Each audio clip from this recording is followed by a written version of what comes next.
Have you ever stopped to wonder why certain stories seem to echo through centuries, unchanged and undiminished? It's as if they're carved not just into stone or parchment, but into the very soul of humanity. For as long as we've gathered around fires, under stars, or in the quiet corners of our minds, we've told tales, myths of creation, legends of heroes, whispers of magic just beyond the edge of reality. These are more than just stories. They're the threads that weave together cultures, define civilizations, and answer the deepest questions we've ever dared to ask. Who are we, why are we here, and what lies beyond what our eyes can see? From the thunderous halls of Asgard to the sun-drenched temples of ancient Egypt, from the mysterious forests of Celtic lore to the epic struggles of Greek demigods, these narratives have given shape to our fears, our hopes, and our dreams. They've inspired art, guided kings, launched quests, and comforted hearts in times of darkness. They remind us that even in a world increasingly ruled by science and logic, there's still room for wonder, for the possibility that there's more to existence than what we can measure and prove. Today, we're setting out on a journey to explore 25 of the most extraordinary sagas ever told. We'll wander through realms where gods walk among mortals, where magic crackles in the air, and where heroes face impossible odds with nothing but courage and cunning. This isn't just a recounting of old tales, it's an invitation to rediscover the power these stories still hold over us, to see how they've shaped not only the past but continue to ignite imagination today. So settle in, open your mind, and let's step into a world where myth and reality blur, where every story is a doorway to something timeless. And to begin our journey, we go back further than any other story on our list, to the very dawn of recorded history itself. Carved into ancient clay tablets in the cradle of civilization, Mesopotamia, lies the world's oldest epic, a tale that feels as immediate and human today as it did 4,000 years ago. This is the story of Gilgamesh, the king of Uruk. He was 2/3 god and 1/3 man, a figure of immense power and even greater arrogance. He was a tyrant, a leader who believed his strength granted him the right to do as he pleased, leaving his people exhausted and pleading for relief.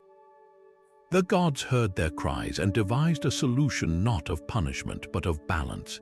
They created Enkidu, a wild man of the plains, covered in hair and living among the animals.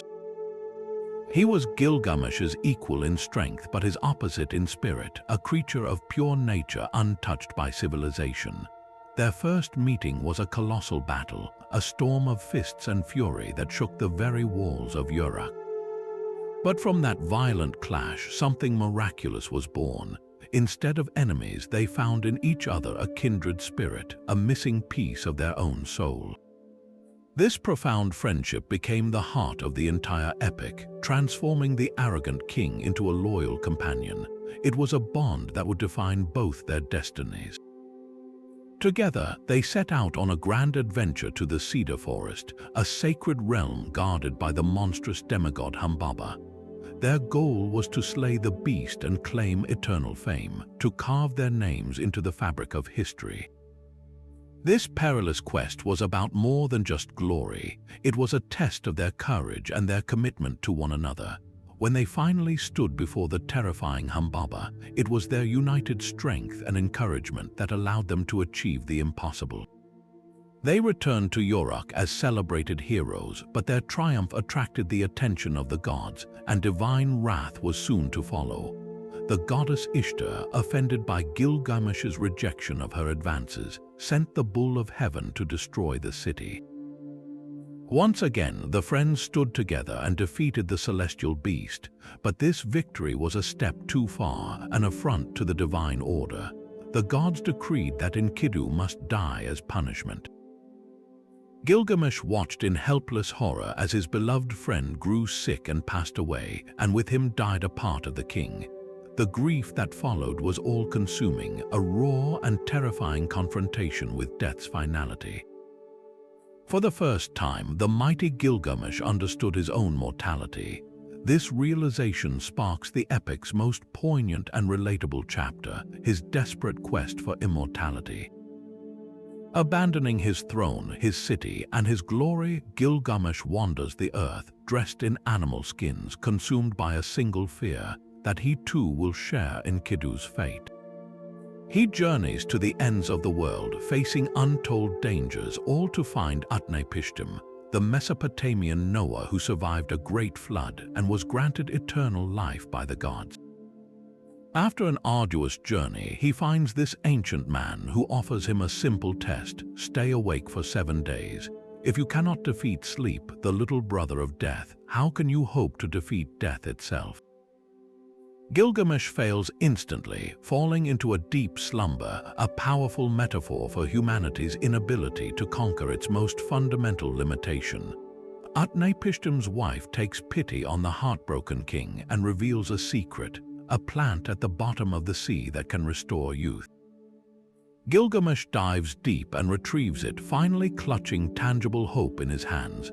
But in a moment of tragic carelessness, while he stops to bathe, a serpent steals the plant, shedding its skin and slithering away with his dream of eternal life. This ancient image resonates across countless cultures, a reminder that renewal often comes at a cost and that some treasures are forever lost. Gilgamesh returns to Uruk empty-handed, but he is not the same man who left. He has not gained eternal life, but he has gained eternal wisdom. He comes to accept his mortality, understanding that while life is fleeting, true immortality is found in what we leave behind. He looks upon the mighty walls of his city, built to stand long after he is gone, and finds his peace. His legacy, his story, would be his eternity. And indeed, 4 millennia later, we are still telling it. From the sun-baked walls of Uruk, we journey now across the sea and through centuries to another ancient land, where a single, all-consuming emotion would seal the fate of armies and define an epic for the ages. It begins not with a hero, but with his rage. Sing, O goddess, the anger of Achilles, son of Peleus. The poet implores, and with that opening line, we are thrust into the chaotic, brutal, and deeply human world of the Iliad. This isn't just a story of the Trojan War, it's a profound meditation on the very nature of honor, the fragility of glory, and the immense, often pointless, cost of conflict, all set against a backdrop where gods and mortals collide with devastating consequences. At the heart of this turmoil is the greatest warrior the Greek world has ever known, Achilles. His rage, sparked by a deep personal insult from his commander, King Agamemnon, sets the entire tragedy in motion. When Agamemnon seizes Achilles' war prize, the enslaved woman Briseis, it is far more than a simple dispute over property. In the honor-based society Homer depicts, this public shaming is a direct attack on Achilles' time, his personal honor and social standing, the very currency of his existence. His response is to withdraw from the war, leaving his fellow Greeks to be slaughtered by the Trojans. He sits by his ships praying for their defeat so that they will understand just how much they need him. It's a petulant, prideful, and utterly human act that reveals a critical truth of the epic. The greatest threats to an army can often come from within its own ranks, born from bruised egos rather than enemy spears. But the mortals are not acting alone, they are pawns in a much larger divine game. The gods of Olympus are anything but detached observers. They bicker, scheme, and actively intervene in the fighting, each supporting their favored side. Zeus, the king of the gods, attempts to maintain a precarious balance, while Athena, the goddess of wisdom and warfare, actively aids the Greek heroes like Odysseus and Diomed. Apollo, the archer god, rains plague upon the Greek camp and protects the Trojan prince Hector. These interventions strip away any romantic notion of a fair fight. Victory is not always determined by courage or skill, but by which immortal has taken a personal interest in the outcome. This constant divine meddling asks a difficult question. If our fates are ultimately subject to the whims of squabbling deities, what is the true value of human agency and effort? As the war grinds on for 9 long years, the narrative gives us intimate glimpses into the lives of those caught in its grip. We see the legendary duel between the Ajax and Hector, a clash of titans that ends in a tense truce and an exchange of gifts, a momentary flash of respect amidst the carnage. We follow the Greek hero Diomedes, so empowered by Athena that he fights with unearthly fury, even wounding the gods Ares and Aphrodite themselves. These battles are not glorified, they are depicted in horrifying, visceral detail. Homer doesn't shy away from describing the gruesome reality of Bronze Age combat, the spear piercing a neck, the dark blood soaking the dust, the final gasp of a dying young man far from home. The glory is always tempered by the gut-wrenching cost. The emotional core of the epic, however, shifts dramatically with the death of Patroclus. Achilles' beloved companion, wearing the famous armor of Achilles in a desperate attempt to rally the Greeks, is slain by Hector. This loss shatters Achilles' world. His previous rage, born of pride, is now replaced by a grief so profound it transcends humanity. He returns to the battlefield with a terrible, singular purpose: vengeance. His fight with Hector is one of the most iconic and tragic confrontations in all of literature. It is not a battle between equals, but the execution of a man who knows he is doomed. Hector, the noble defender of Troy, a loving husband and father, faces the unleashed wrath of a demigod and falls, but Homer doesn't let us celebrate. He shows us Hector's parents weeping on the walls of Troy, and then he forces us to witness Achilles' descent into monstrous cruelty as he defiles Hector's body and denies it proper funeral rites.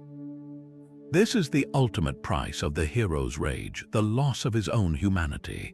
The epic concludes not with the fall of Troy, but with a quiet, heartbreaking meeting. The aged Trojan king, Priam, secretly enters the Greek camp and kneels before the man who killed his son. He kisses Achilles' hands, those terrible man-slaughtering hands, and begs for the return of Hector's body. In this incredible moment of shared sorrow, two enemies connected by unimaginable loss find a common humanity. Achilles is finally moved to pity. He thinks of his own father and sees the same love in Priam. He returns the body and grants a truce for the funeral, a brief moment of peace and dignity in a war defined by chaos. The Iliad ends with the burial of Hector, tamer of horses. The war is not over. The famous Trojan horse stratagem that would finally breach the city's walls is only alluded to in the poem, but the cycle of rage and vengeance has, for a moment, been broken by compassion. It is a powerful reminder that even in the darkest times, our humanity is the one thing we must not and need not lose. Yet if the Iliad is a story of rage and the crushing weight of war, its companion epic, the Odyssey, asks a quieter but no less profound question: what happens when the war is over? How does a soldier find his way home? For Odysseus, king of Ithaca, the answer is a grueling 10-year voyage across a sea teeming with wonders and horrors, a journey that would become the very blueprint for every adventure story ever told. But this is far more than a simple travelogue of monsters and magic. It is a deep and moving exploration of identity, the power of the mind over muscle, and the unwavering pull of home and family. The journey begins with Odysseus stranded on the island of the nymph Calypso. For 7 years he has been her captive lover, offered the one thing every mortal supposedly desires: immortality and eternal youth. Yet he is found weeping on the shore each day, staring across the empty sea toward Ithaca. He would rather be a mortal king in his own rocky home than an ageless god in a gilded prison. This choice establishes the central theme immediately. Home, with all its mundane imperfections, is a prize worth any sacrifice. His longing sets the stage for his release, thanks to the intervention of the goddess Athena, his most devoted divine ally, who persuades Zeus to order Calypso to let him go. And so his real voyage begins, told in flashback as he recounts his trials to the Phaeacians, a seafaring people who offer him the hospitality central to Greek custom, or xenia. His first major test is a masterclass in the consequences of ignoring this sacred law.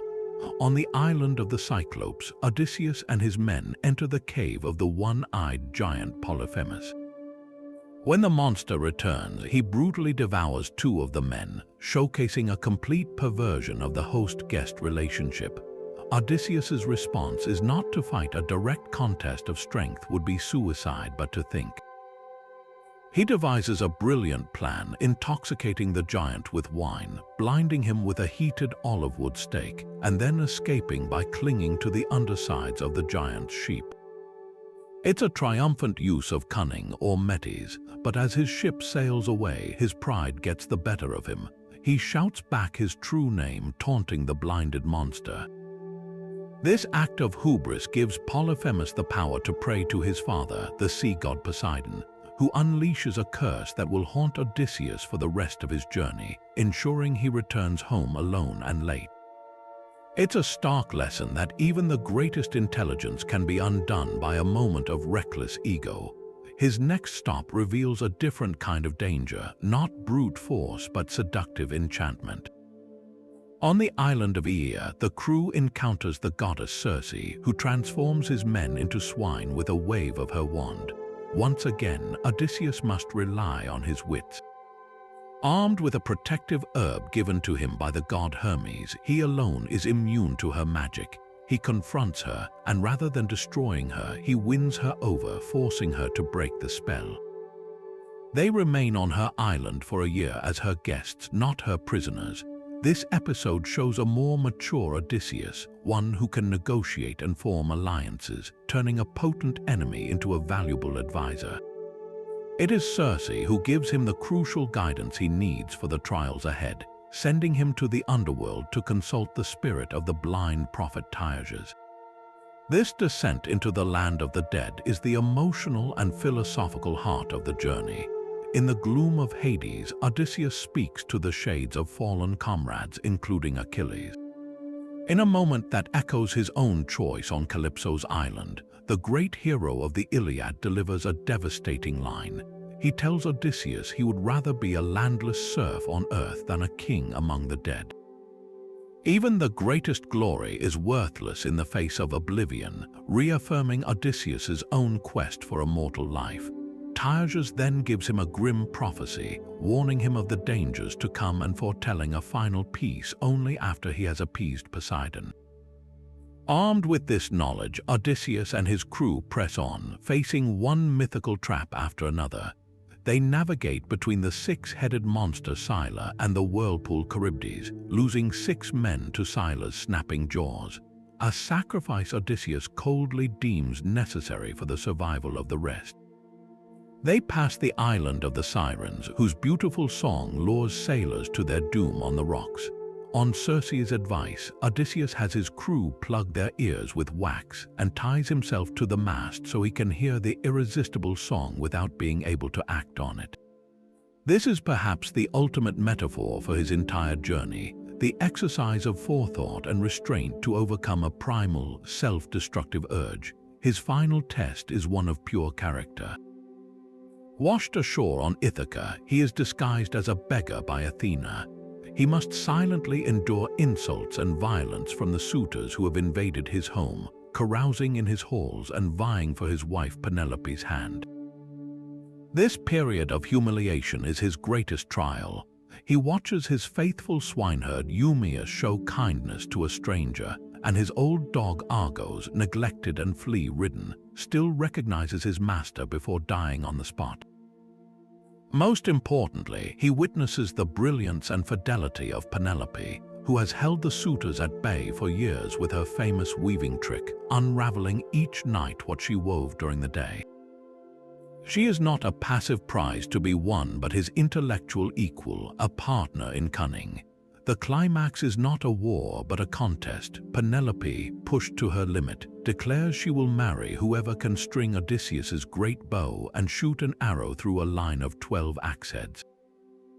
It is a test only one man in the world can pass. Odysseus, still in disguise, takes up the bow. The moment he strings it with effortless grace, his identity is revealed.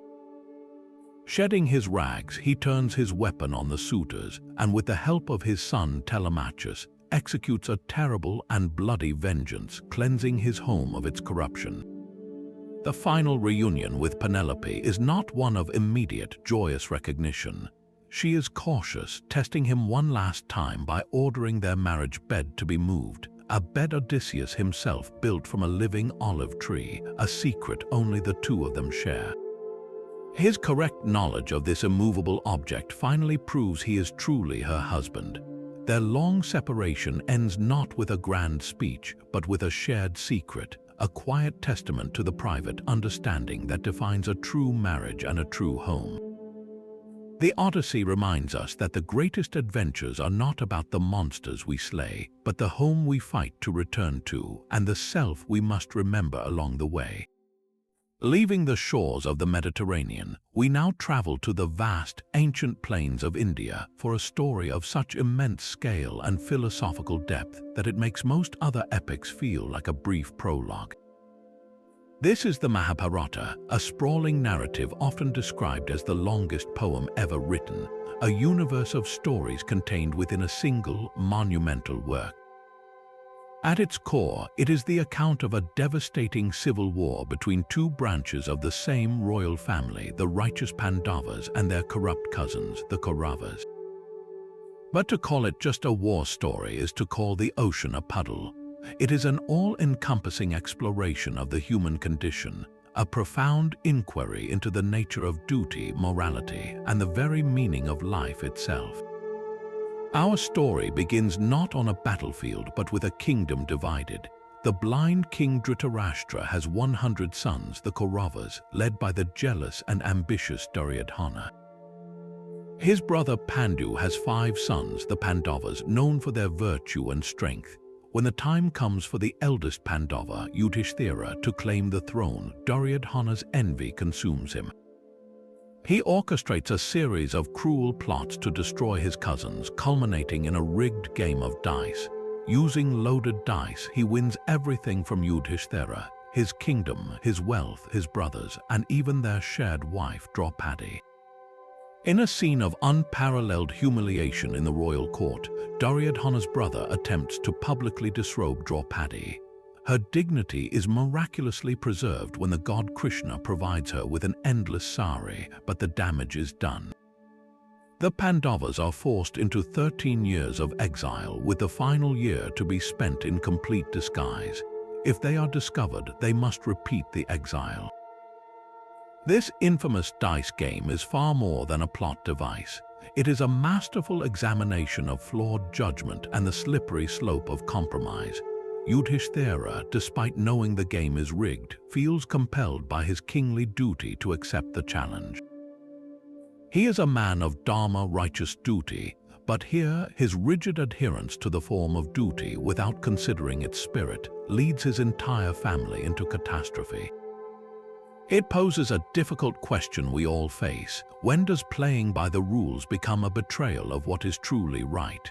After 13 long years, the Pandavas return to claim their kingdom, only to be met with a flat refusal from Duryodhana.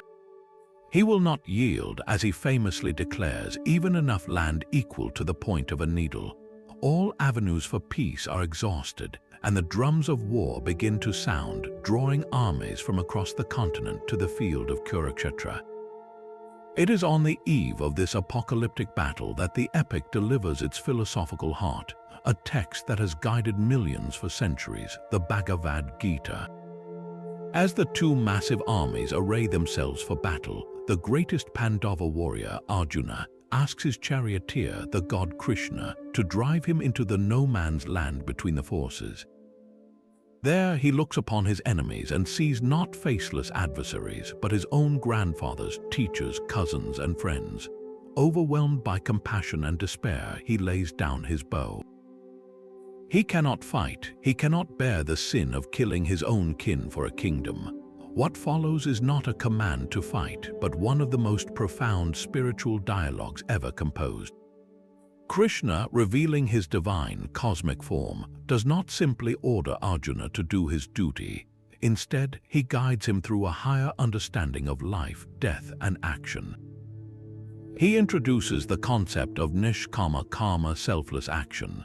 He explains that Arjuna's duty, his svadharma as a warrior, is to fight for justice, but he must do so without attachment to the fruits of his actions, without desire for victory, hatred for his enemy, or fear of the outcome. He must act because it is the right thing to do, and then surrender the results to the divine. This teaching reframes the entire epic. The war is no longer just about a throne. It is a metaphor for the eternal battle between good and evil that rages within every human soul. Our duty is to fight on the side of good, not because it is easy or guarantees a reward, but simply because it is our duty. The battle that follows is described in horrifying, relentless detail, stretching over 18 days. It is not a glorious adventure, but a grueling slaughter where all rules of honorable combat are eventually abandoned. Great heroes fall to underhanded tricks, and the line between righteousness and corruption becomes terrifyingly blurred. The Pandavas ultimately win, but theirs is a Pyrrhic victory. They have regained their kingdom at the cost of nearly everyone they ever loved. The final books of the epic are drenched in a profound and sorrowful wisdom. The victorious Yudhishthira is crowned king, but he is haunted by the ghosts of the dead. He is initially refused entry to heaven because of one small, seemingly inconsequential lie told during the war, a final reminder that in the complex web of human morality, even a righteous cause can be tainted by imperfect actions.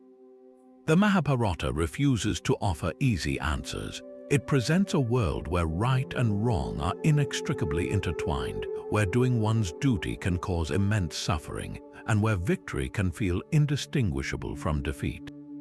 It teaches us that life is a constant negotiation with our own dharma, and that the true battle is never against an external enemy, but against the confusion and weakness within ourselves. Following the profound moral complexities of the Mahabharata, we find a story that offers a clearer, more luminous ideal. Where the previous epic presents a world of grey, our next saga paints its heroes in brilliant white and its villains in absolute black. This is the Ramayana, the ancient tale of Prince Rama, the embodiment of perfect virtue, and his single-minded quest to rescue his abducted wife, Sita, from the clutches of the demon king Ravana. It is a foundational pillar of South Asian culture, a story that has shaped art, religion, and societal values for millennia, not through ambiguity, but by presenting a shining example of duty, devotion, and righteousness known as Dharma. Our story begins in the idyllic kingdom of Kosala, ruled by the wise and just King Dasharatha. His eldest son, Rama, is beloved by all, a prince of unparalleled virtue, strength, and grace, destined to be the next king. However, on the eve of his coronation, a cruel twist of fate intervenes. One of the king's wives, compelled by a past promise, demands that Rama be exiled to the forest for 14 years and that her own son, Bharata, be crowned instead. Bound by his own sacred vow to his wife, a heartbroken Dasharatha has no choice but to consent. Without a moment's hesitation or a word of complaint, Rama accepts this unjust decree. He understands that his personal desire must never override his duty to uphold his father's word. His devoted wife, Sita, and his loyal brother, Lakshmana, insist on accompanying him into exile, demonstrating that true devotion often means sharing in sacrifice. This act of unwavering obedience establishes the core of Rama's character.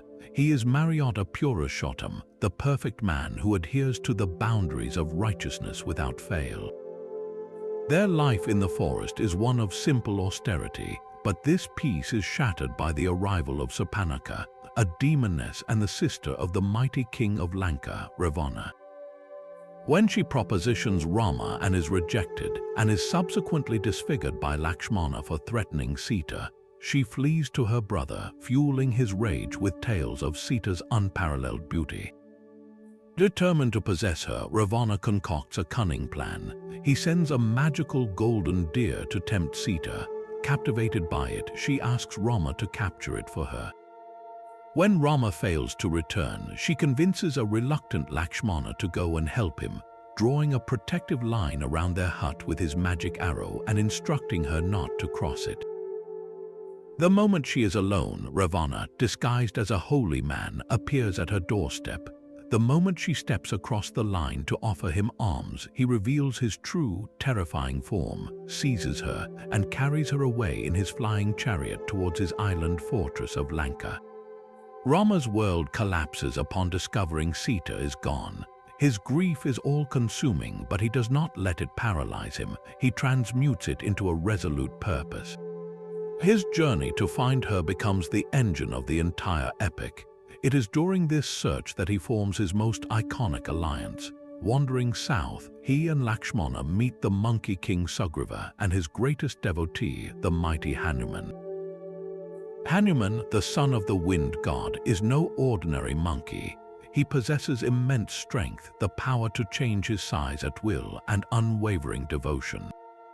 Recognizing Rama's divine nature, Hanuman pledges his life to the cause.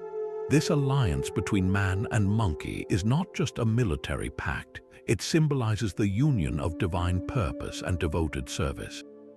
Hanuman mobilizes Sugriva's vast monkey army to scour the earth, and it is Hanuman who makes the legendary leap across the ocean to Lanka, confirming Sita is there, held captive in a grove of Ashoka trees, steadfastly resisting Ravana's advances and maintaining her faith in Rama's coming.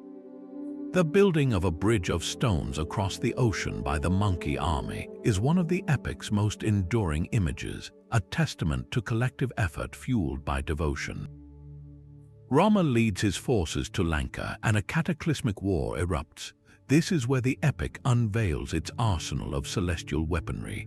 Rama and Ravana are not just warriors, they are masters of divine mantras. Arrows are imbued with the power of wind, fire, and the gods themselves. The battlefield becomes a spectacle of cosmic power, but it is also a battle of wits. Ravana's son, Indrajit, uses magic to create illusions and bind Rama and Lakshmana in serpentine coils. But each challenge is met with a counter, a healing herb brought from a distant mountain by Hanuman, or a weapon gifted by a sage that can see through illusion. The war culminates in the final confrontation between Rama and the 10-headed, 20-armed Ravana. Despite his demonic power, Ravana is ultimately defeated not by sheer force, but by a weapon of divine wisdom, a Brahmastra, guided by Rama's unwavering adherence to Dharma. The victory is total, but the story does not end on the battlefield. Rama's reunion with Sita is not the simple, joyous embrace one might expect. After she is brought before him, he publicly questions her purity, stating that as a king, he cannot accept a queen who has lived in another man's house. To prove her unwavering fidelity, a devastated Sita undergoes a trial by fire. She calls upon Agni, the fire god, to testify to her virtue. She steps into a blazing pyre, and the god himself emerges unharmed, presenting her to Rama, proving her innocence beyond any doubt. This deeply challenging episode has been debated for centuries. It is not a test of Rama's faith in Sita, but a demonstration of his duty as a future king. He must place his public responsibility, the perception of his subjects, above his personal feelings. It is a harsh lesson in the heavy price of leadership and the complex, often difficult, standards of Dharma that govern every action. The Ramayana's influence is immeasurable. It is not merely a story, it is a living text. Its recitation is considered an act of worship. Its ideals of Ram Rajya, the perfect, just kingdom under Rama's rule, have inspired political philosophy for ages. The character of Hanuman is worshipped as the ultimate symbol of selfless devotion and service. Sita is revered as the ideal of feminine virtue and strength, her resilience in captivity serving as a powerful model. The epic teaches that while evil, represented by Ravana's ego and desire, may seem invincible, it will always be defeated by the collective power of righteousness, duty, and unwavering faith. It provides a map for living a virtuous life, reminding every listener that within them resides the capacity for the courage of Rama, the devotion of Hanuman, and the steadfastness of Sita. Leaving the sun-drenched virtues of the Ramayana behind, we now venture into a world of stark contrasts where the very air seems colder and the heroes are forged not in perfect light, but in the shadows of fate and bloodshed. This is the world of the Norse Volsunga saga, a sprawling, dark epic that feels less like a story and more like a prophecy of doom whispered over a dying fire. It is a relentless cycle of cursed treasure, broken oaths, and tragic heroism, where even the greatest deeds are stained with the knowledge that everything is destined to end in flames. Our tale begins not with a hero's birth, but with a god's crime. Loki, the trickster, kills the son of a common man named Hreidmar. To pay the Wergild, the blood price, Loki seizes a vast hoard of gold from a dwarf named Andvari. The dwarf tries to hide one last treasure, a single gold ring, but Loki rips it from him. As he does, the dwarf places a terrible curse upon the ring and the entire hoard. It will destroy everyone who possesses it.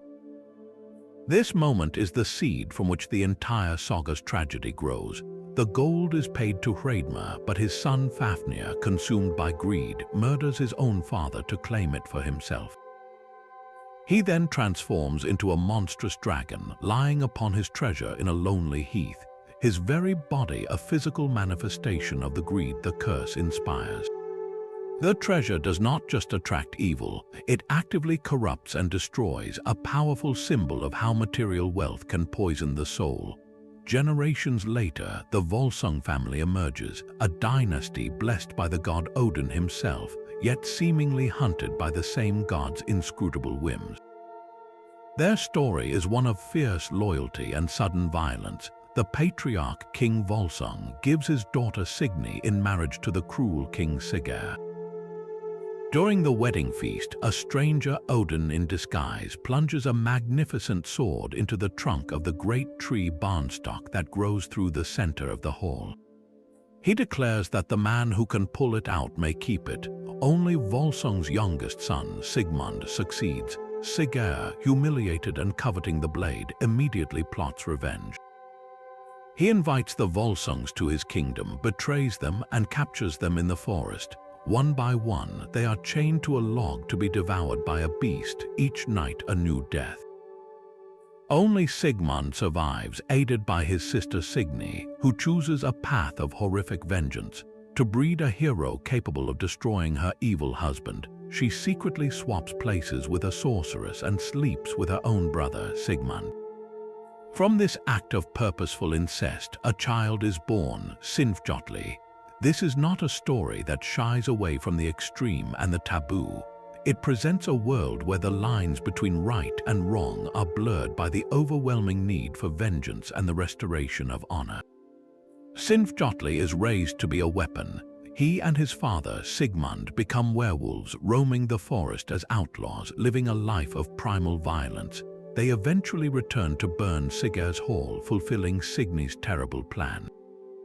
With her vengeance complete, she calmly walks back into the burning hall to die with her husband, stating her duty to her birth family is done and her duty to her married family remains. This shocking act encapsulates the saga's complex and often grim code of ethics. The Volsung lineage continues with Sigmund, who becomes a great king. Years later, in a pivotal battle, he finds himself facing an old man, one-eyed man who shatters his magic sword, Gram, on his spear. Recognizing Odin, Sigmund accepts his fate and dies, understanding that the god's favor has been withdrawn. This is the core of Norse heroism, to fight courageously even when you know the battle is lost, to meet your fate with open eyes. The shards of the great sword Gram are collected and given to Sigmund's pregnant wife. She gives birth to the saga's most famous hero, Sigurd. Trained by the dwarf smith Regin, who is also Fafnir the dragon's brother, Sigurd is the archetypal hero. Regin reforges the shattered fragments of Gram into a blade so sharp it cleaves the smith's anvil in two. He then manipulates the young hero, urging him to seek glory by slaying the dragon Fafnir to claim the cursed gold. Sigurd agrees, but on his way to the heath, he receives crucial advice. a wise old man with one eye, Odin, again tells him to dig a pit in the dragon's path. As Fafnir crawls over it to drink from a stream, Sigurd thrusts Gram upward, mortally wounding the beast. In his dying moments, the dragon speaks, warning Sigurd of the treasure's curse and predicting his death. Sigurd, confident in his own strength, dismisses the prophecy, a classic act of heroic hubris that seals his destiny. After tasting the dragon's blood, he gains the ability to understand the language of birds. They warn him that Regin plans to betray and kill him. Sigurd acts first, beheading the treacherous smith. He then loads his horse, Grani, with the immense treasure and rides away, the new, doomed owner of the cursed hoard. His journey leads him to a shield wall of fire, a ring of flames surrounding a sleeping warrior. This is no ordinary warrior, but the Valkyrie Brynhild, punished by Odin for disobedience and put into an enchanted sleep. Sigurd awakens her, and they swear binding oaths of love to each other, exchanging rings. This union of the greatest hero and the shield maiden should be the saga's happy ending, but fate has other plans. Sigurd travels on to the court of King Gijuki, where he is given a potion of forgetfulness, causing him to forget Brynhild. He marries the king's daughter, Gudrun, and swears brotherhood with her brothers. To help his new brother-in-law, Gunnar, win a wife, Sigurd agrees to a terrible deception. Gunnar cannot pass through the flames to claim Brynhild, so Sigurd uses a magic spell to shapeshift, taking Gunnar's form. He rides through the fire, wins Brynhild again, and spends 3 nights with her, placing his sword Gram between them in the bed as a symbol of chastity. He then gives the unknowing Brynhild to Gunnar as his bride. The truth, as it always does, emerges. During an argument by a river, Brynhild and Gudrun quarrel over whose husband is greater. In her rage, Gudrun reveals the deception. It was Sigurd, not Gunnar, who rode through the flames. Brynhild is consumed by a furious mix of shame, betrayal, and wounded pride. Her love for Sigurd curdles into a hatred so intense it can only be sated by his death. She manipulates her husband Gunnar and his brothers, accusing Sigurd of taking her honor, and goads them into murdering their sworn brother. The youngest brother stabs Sigurd in his sleep, a cowardly act that breaks all bonds of kinship and honor. As he dies, Sigurd manages to throw the great sword Gram at his murderer, cutting him in half. Brynhild's vengeance is complete, but her triumph is empty. She reveals the whole truth of the oath she and Sigurd swore, then ascends a funeral pyre to die beside him, choosing to join her love in death rather than live without him. The curse of the gold continues unabated, dragging Gudrun and the next generation into further cycles of vengeance and misery. The legacy of this dark and powerful saga is immense. Its themes of cursed rings, broken swords, dragon-slaying heroes, and tragic love directly inspired Richard Wagner's monumental opera series, Der Ring des Nibelungen. More profoundly, it provided the bedrock for J.R.R. Tolkien's Middle-earth. The One Ring's corrupting influence is a direct descendant of Andvari's cursed gold. The broken sword Narsil, reforged for Aragorn, echoes the shards of Gram. The courageous, fate-accepting spirit of its heroes who strive for glory in a world they know is doomed shaped the entire tone of The Lord of the Rings. The Volsunga saga gives us a heroism that is not about winning, but about how one faces an inevitable end, making every courageous act a brilliant spark of light against an overwhelming darkness. From the cold fatalism of the Norse sagas, we cross the North Sea to the misty shores of early medieval England, where another legendary hero fights to hold back the darkness. Carved not into volcanic rock but onto weathered parchment in the stark beauty of Old English, the Epic of Beowulf stands as a lone, magnificent sentinel from a vanished world. It is a poem of immense power and profound melancholy, a story that grapples with the very essence of what it means to be a hero in a world forever teetering on the brink of chaos. Our tale opens not with the hero but with the hall.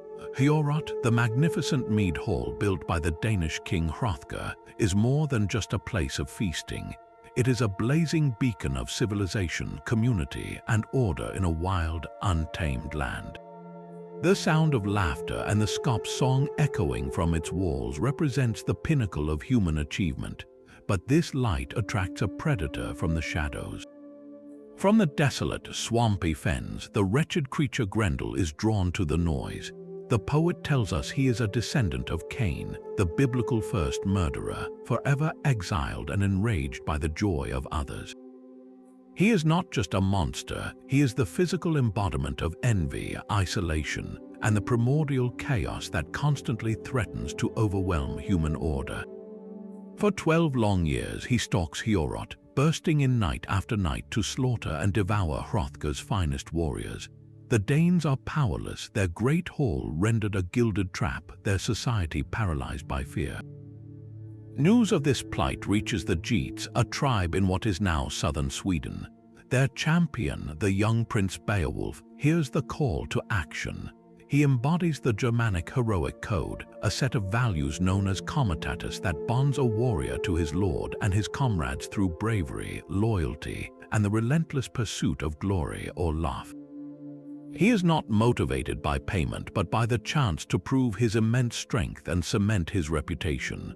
With a small band of thanes, he sails to Denmark and presents himself to Hrothgar, offering to face the monster with his bare hands, declaring, "Whichever one death takes must trust to the judgment of the Lord."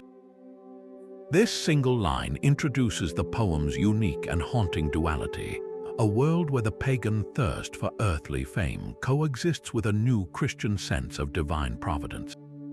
The confrontation with Grendel is one of the most visceral in all of literature. That night in Heorot, as the Geats lie waiting, Grendel bursts in once more, seizes a warrior and devours him. Then he grabs Beowulf, but the hero's grip is like nothing he has ever felt. A terrible battle ensues, a raw contest of strength that shakes the hall itself. Beowulf, living up to his boast, tears the monster's arm from its socket. Mortally wounded, Grendel flees back to his fen to die.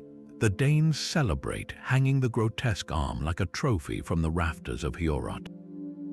Order is restored and Beowulf is showered with gifts and praise, his life secured. But the victory is short-lived, for the violence of one night summons the vengeance of the next. Grendel's mother, a nameless and even more terrifying water hag, rises from the depths of her mere to avenge her son. She raids the hall, retrieves the severed arm, and kills Hrothgar's most trusted advisor. Beowulf's work is not done. Following her trail to a haunted, fire-lit lake where serpents and sea beasts writhe in the water, he prepares for a descent into a different kind of hell. While the fight with Grendel was pure, monstrous strength, the battle with his mother is a struggle against ancient, aquatic sorcery. Armed with a rare, giant-forged sword named Hrunting lent to him by a Danish warrior, Beowulf dives into the gloomy mere. He is pulled into her underwater lair, a dry cave sealed from the lake, a pocket of air in a world of death. The sword Hrunting, celebrated among men, fails him completely, its edge useless against her enchanted hide. They grapple and she gains the upper hand, pinning him and drawing a knife. His woven mail shirt is all that saves him from being slain. Seemingly defeated, Beowulf spots a massive, ancient sword among the treasure hoarded in the cave, a weapon so huge only a giant could have wielded it. In a last, desperate effort, he seizes it and strikes, cutting through the hag's neck and ending her life. The blade then melts away in her venomous blood, leaving only the hilt, as if the ancient magic consumed itself in the act. Beowulf returns to the surface with this hilt and the head of Grendel, a grisly proof of his victory. The contrast between the two battles is stark. The first was a public triumph in the heart of the hall. The second is a solitary struggle in a subterranean nightmare, won not by pure muscle but by resilience and a lucky find. It suggests that defeating the obvious monster is one thing, but confronting the deeper, more primal source of evil is a far more harrowing task. The poem then does something extraordinary. It fast-forwards 50 years. Beowulf is no longer the young, glory-seeking adventurer. He is the aged, wise king of the Geats who has ruled peacefully and wisely for decades. This peaceful reign is shattered when a fleeing slave stumbles into a barrow, an ancient burial mound, and steals a single golden cup from a vast, sleeping dragon's hoard. The theft awakens the serpent, and its wrath is apocalyptic. It unleashes its fiery breath upon the Geatish countryside, burning homes and terrorizing Beowulf's people. Here, the nature of the threat changes completely. Grendel and his mother were personal, hate-driven foes. The dragon is an impersonal force of nature, a calamity. It guards a hoard it cannot use, a symbol of wealth that is useless because it is withdrawn from the circulation of gifts and loyalties that bind society together. Its anger is not born of envy but of a violated possession. The old king knows this is his final fight. He insists on facing the dragon alone, a decision that speaks to his deep sense of royal responsibility, but also to the tragic isolation of leadership. He marches to the barrow with a shield of iron and a sword, but only one young thane, Wiglaf, has the courage to follow him. The fight is a disaster. Beowulf's sword fails him again, shattering on the dragon's impenetrable skull. The dragon envelops him in flames, searing his flesh. As he struggles, Wiglaf, remembering the bonds of comitatus, rushes to his lord's aid. Together, they slay the beast, but Beowulf is mortally wounded. With his dying breaths, he asks Wiglaf to bring him treasures from the hoard so he may see the price of his death. His final act is not to claim the gold for himself, but to ensure his people are provided for, and to name Wiglaf, the one loyal thane, as his successor. He gains the treasure, but it costs him his life, and it will prove worthless to his people, for the poem ends not in celebration but in bleak prophecy. Beowulf is given a magnificent funeral, his body burned on a pyre and buried in a mound by the sea with the dragon's treasure, but the Geats are now leaderless and vulnerable. A woman sings a mournful dirge, foretelling the invasions and slaughter that will surely follow now that their great protector is gone. The poem's final image is not of glory, but of a people staring into the abyss. Beowulf's heroism was real, but it was ultimately a temporary bulwark against the inevitable. The world of the poem is one where chaos and death always win in the end. The true struggle is to face that certainty with courage, to build halls like Heorot and rule justly like Beowulf did, even though you know they will not last. The poet's Christian voice sees this as a tragic, earthly existence, while the older pagan spirit within the verses shouts that the only immortality a person can hope for is the loft that lives on in the stories told about them long after they are gone. In the end, the poem itself becomes Beowulf's barrow, a magnificent hoard preserving the memory of his strength and sacrifice, ensuring that his name, against all odds, has indeed survived for over 1,000 years. From the ancient, fire-lit halls of the Geats, we now travel forward in time and southward to the misty hills and enchanted forests of a land that would one day be called England. Here, in the fertile ground of history and imagination, a different kind of legend took root, one not of fatalistic doom but of radiant, though ultimately fragile, idealism. This is the world of King Arthur, a saga so rich and layered that it has become more than a story. It is a cultural touchstone, a mirror reflecting our eternal longing for a just ruler, a noble cause, and a world where magic and wonder are never far from sight. Our journey into this realm begins not with a king, but with a wizard and a prophecy. In the tumultuous aftermath of the Roman withdrawal from Britain, the land is fractured, beset by warring tribes and Saxon invaders. It is into this chaos that the enigmatic figure of Merlin steps forth. More than a simple magician, he is a prophet, a strategist, and a force of nature, a being with one foot in the Christian world and the other in the ancient, pagan past of the British Isles. He engineers the conception of Arthur through magic and disguise, allowing the king Other Pendragon to lie with Igraine, the wife of his enemy. From this union, a child is born destined to unite the kingdom, Arthur. To protect him, Merlin has the infant raised in secret by the noble knight Sir Ector, unaware of his royal blood.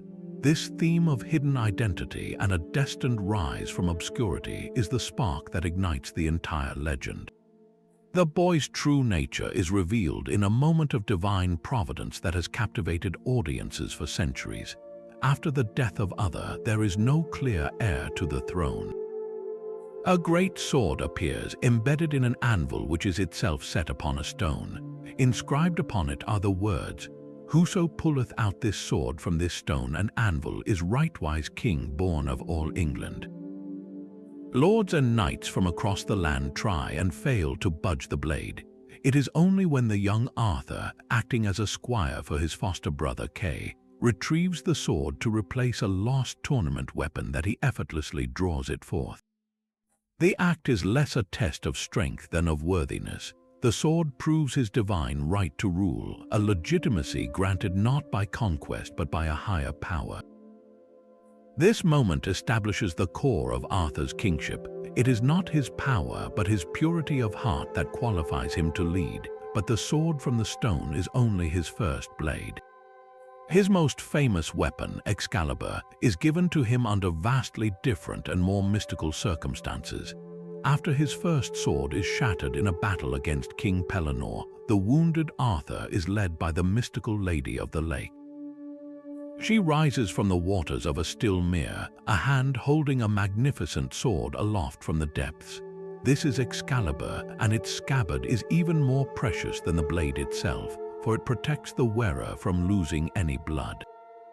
The gift from the lake symbolizes a different kind of power than the sword from the stone. Where the first was a symbol of legal right, Excalibur is a tool of sovereign power, deeply connected to the ancient magic of the land itself. It represents a sacred covenant between the king and the realm he is sworn to protect. With the symbol of his power secured, Arthur sets about building not just a kingdom but an ideal. He establishes his court at Camelot, a place that becomes synonymous with splendor, justice, and high aspiration. At the heart of this court is the Round Table, a revolutionary concept gifted to Arthur as part of Queen Guinevere's dowry. This is not merely a piece of furniture, it is a powerful political and social statement. Because it has no head, no seat of precedence, it signifies that every knight who sits there is equal in status and voice. Their fellowship is bound by a sacred code of chivalry, a vow to protect the weak, uphold justice, show mercy, and honor women. This code attempts to temper the raw, violent power of the warrior class with grace and piety, creating a new model for nobility. The names of these knights, Lancelot, Gawain, Percival, Galahad, become legends in their own right, each representing a different facet of the knightly ideal, and each possessing their own thrilling, often tragic, adventures. Yet, for all its lofty ideals, Camelot is built on a foundation of human frailty, and its greatest threat comes from within. The love affair between Queen Guinevere and Sir Lancelot, the greatest of all the Round Table knights, is the crack that will eventually splinter the entire edifice. This is not a simple tale of betrayal, it is a heartbreaking conflict of loyalties. Lancelot is fiercely devoted to Arthur, who loves him like a brother. Guinevere is a respected queen. Their love is genuine and passionate, but it is also a direct violation of the oaths they have sworn. The court gossip, fanned by jealous knights like the dour Mordred, grows into a scandal that cannot be ignored. Arthur, as king, is trapped by the very laws he swore to uphold. He is forced to prosecute his wife for treason and pursue his best friend. This personal tragedy dismantles the fellowship, turning knight against knight and exposing the painful gap between the ideal of chivalry and the messy reality of human desire. It is in this atmosphere of spiritual crisis that the saga's highest quest is launched, the search for the Holy Grail. More than a physical object, the Grail is a divine symbol of grace, a chalice said to have been used at the Last Supper and to possess the power to heal a wounded land. Its appearance at Camelot, visible only to the purest knights, is both a blessing and a judgment. It calls the knights to a higher purpose, but it also reveals the spiritual shortcomings of the court. For most, the quest is a failure. The worldly knights are not granted the vision. Only the three most pure, the gentle Sir Percival, the steadfast Sir Bors, and the flawless Sir Galahad, son of Lancelot, are worthy to even approach the sacred object. Galahad, as the chosen one, is taken up to heaven upon achieving the quest. The Grail's message is clear: spiritual fulfillment is an individual journey, and the perfect collective holiness of Camelot was always an impossible dream. Its departure signifies that the realm's time of grace is ending. The end of the saga is as iconic as its beginning, with the fellowship broken by Lancelot's feud with Arthur and the kingdom weakened by the failed Grail quest. The king's own nephew, the treacherous Mordred, seizes power. In Arthur's absence, he spreads lies and claims the throne for himself. The final battle at Camlan is a cataclysm of betrayal and sorrow. Arthur and Mordred meet in the middle of the carnage and run each other through. The king, mortally wounded, commands his last loyal knight, Sir Bedivere, to return Excalibur to the lake from whence it came. Bedivere hesitates twice, tempted by the sword's beauty, but on his third try, he hurls it out over the water. A hand rises from the depths, catches the hilt, and brandishes it 3 times before vanishing beneath the waves. The magic has left the world. Arthur is then borne away on a barge by mournful ladies to the mystical Isle of Avalon, where legend says he sleeps, waiting to return when Britain has need of him once more. The enduring power of the Arthurian legends lies in their incredible adaptability. They began as vague historical echoes in Welsh chronicles, were refined into French courtly romances by authors like Chrétien de Troyes, and were codified into a national epic by Sir Thomas Malory's Le Morte d'Arthur. They provided a mythic origin story for England, a concept of chivalry that shaped European culture, and timeless archetypes of the wise wizard, the just king, the noble knight, and the quest for a spiritual goal that always seems just out of reach. Camelot represents that fleeting, perfect moment where justice, peace, and fellowship seem possible, making its fall not a defeat, but a timeless reminder of the beauty and fragility of our highest ideals. Leaving the chivalric idealism of Camelot behind, we now journey to the rugged, windswept shores of ancient Ireland, where a different kind of heroism pulses with raw, untamed energy. This is the Ulster Cycle, a collection of myths so fierce and visceral they feel like the very heartbeat of the Celtic world. Here, heroes are not defined by courtly manners or sacred quests, but by a terrifying, superhuman fury, by unbreakable vows, and by a tragic destiny that hangs over them like a storm cloud. At the center of this storm stands a figure unlike any other, Cú Chulainn, the Hound of Ulster, a demigod whose life is a brilliant, bloody flash of glory and sorrow. His story begins with a prophecy and a name earned in blood. He was born Setanta, the son of the sun god Lugh and a mortal princess. His potential was clear from childhood, a time when he single-handedly defeated the entire boy troop of Emain Macha in a hurling match after they attacked him for refusing their terms. But the boy became a man and earned his famous name in a moment of dreadful accident. Invited to a feast at the house of the smith Culann, the young Setanta was running late. The smith, assuming all guests had arrived, unleashed his ferocious guard dog to protect the fort. When Setanta finally arrived, the massive beast attacked him. With bare hands, the youth killed it, crushing its head against a stone. The smith was devastated at the loss of his protector. To make amends, Setanta made a vow. He would guard Culann's property himself until a new pup could be raised and trained. The druid Cathbad declared that from that day forward, he would be known as Cú Chulainn, the Hound of Culann. This act establishes the core of his character, immense power coupled with an unshakable sense of personal honor and responsibility, even when the cost is borne by himself. This sense of duty will be tested in the cycle's greatest epic, the Táin Bó Cúailnge, or the cattle raid of Cooley. The conflict begins not with a hero but with a queen's pride. The formidable Queen Medb of Connacht, a woman of immense ambition and will, becomes obsessed with acquiring the Don Cuelnge, a legendary brown bull of Ulster. Her desire is sparked by a petty rivalry with her husband, King Ailill. Each boasts of their wealth, and Medb finds she is one great bull short of matching his possessions. This simple vanity ignites a war that will draw armies from across Ireland. She assembles a vast force and marches on Ulster, confident of an easy victory. For at that very moment, the men of Ulster are laid low by a mysterious curse, a debilitating pain that strikes them in their time of greatest need, leaving them unable to fight. All, that is, except one. Cuchulainn, for reasons either of his divine birth or his youth, is unaffected by the curse. The entire defense of the province rests on the shoulders of this lone, 17-year-old warrior.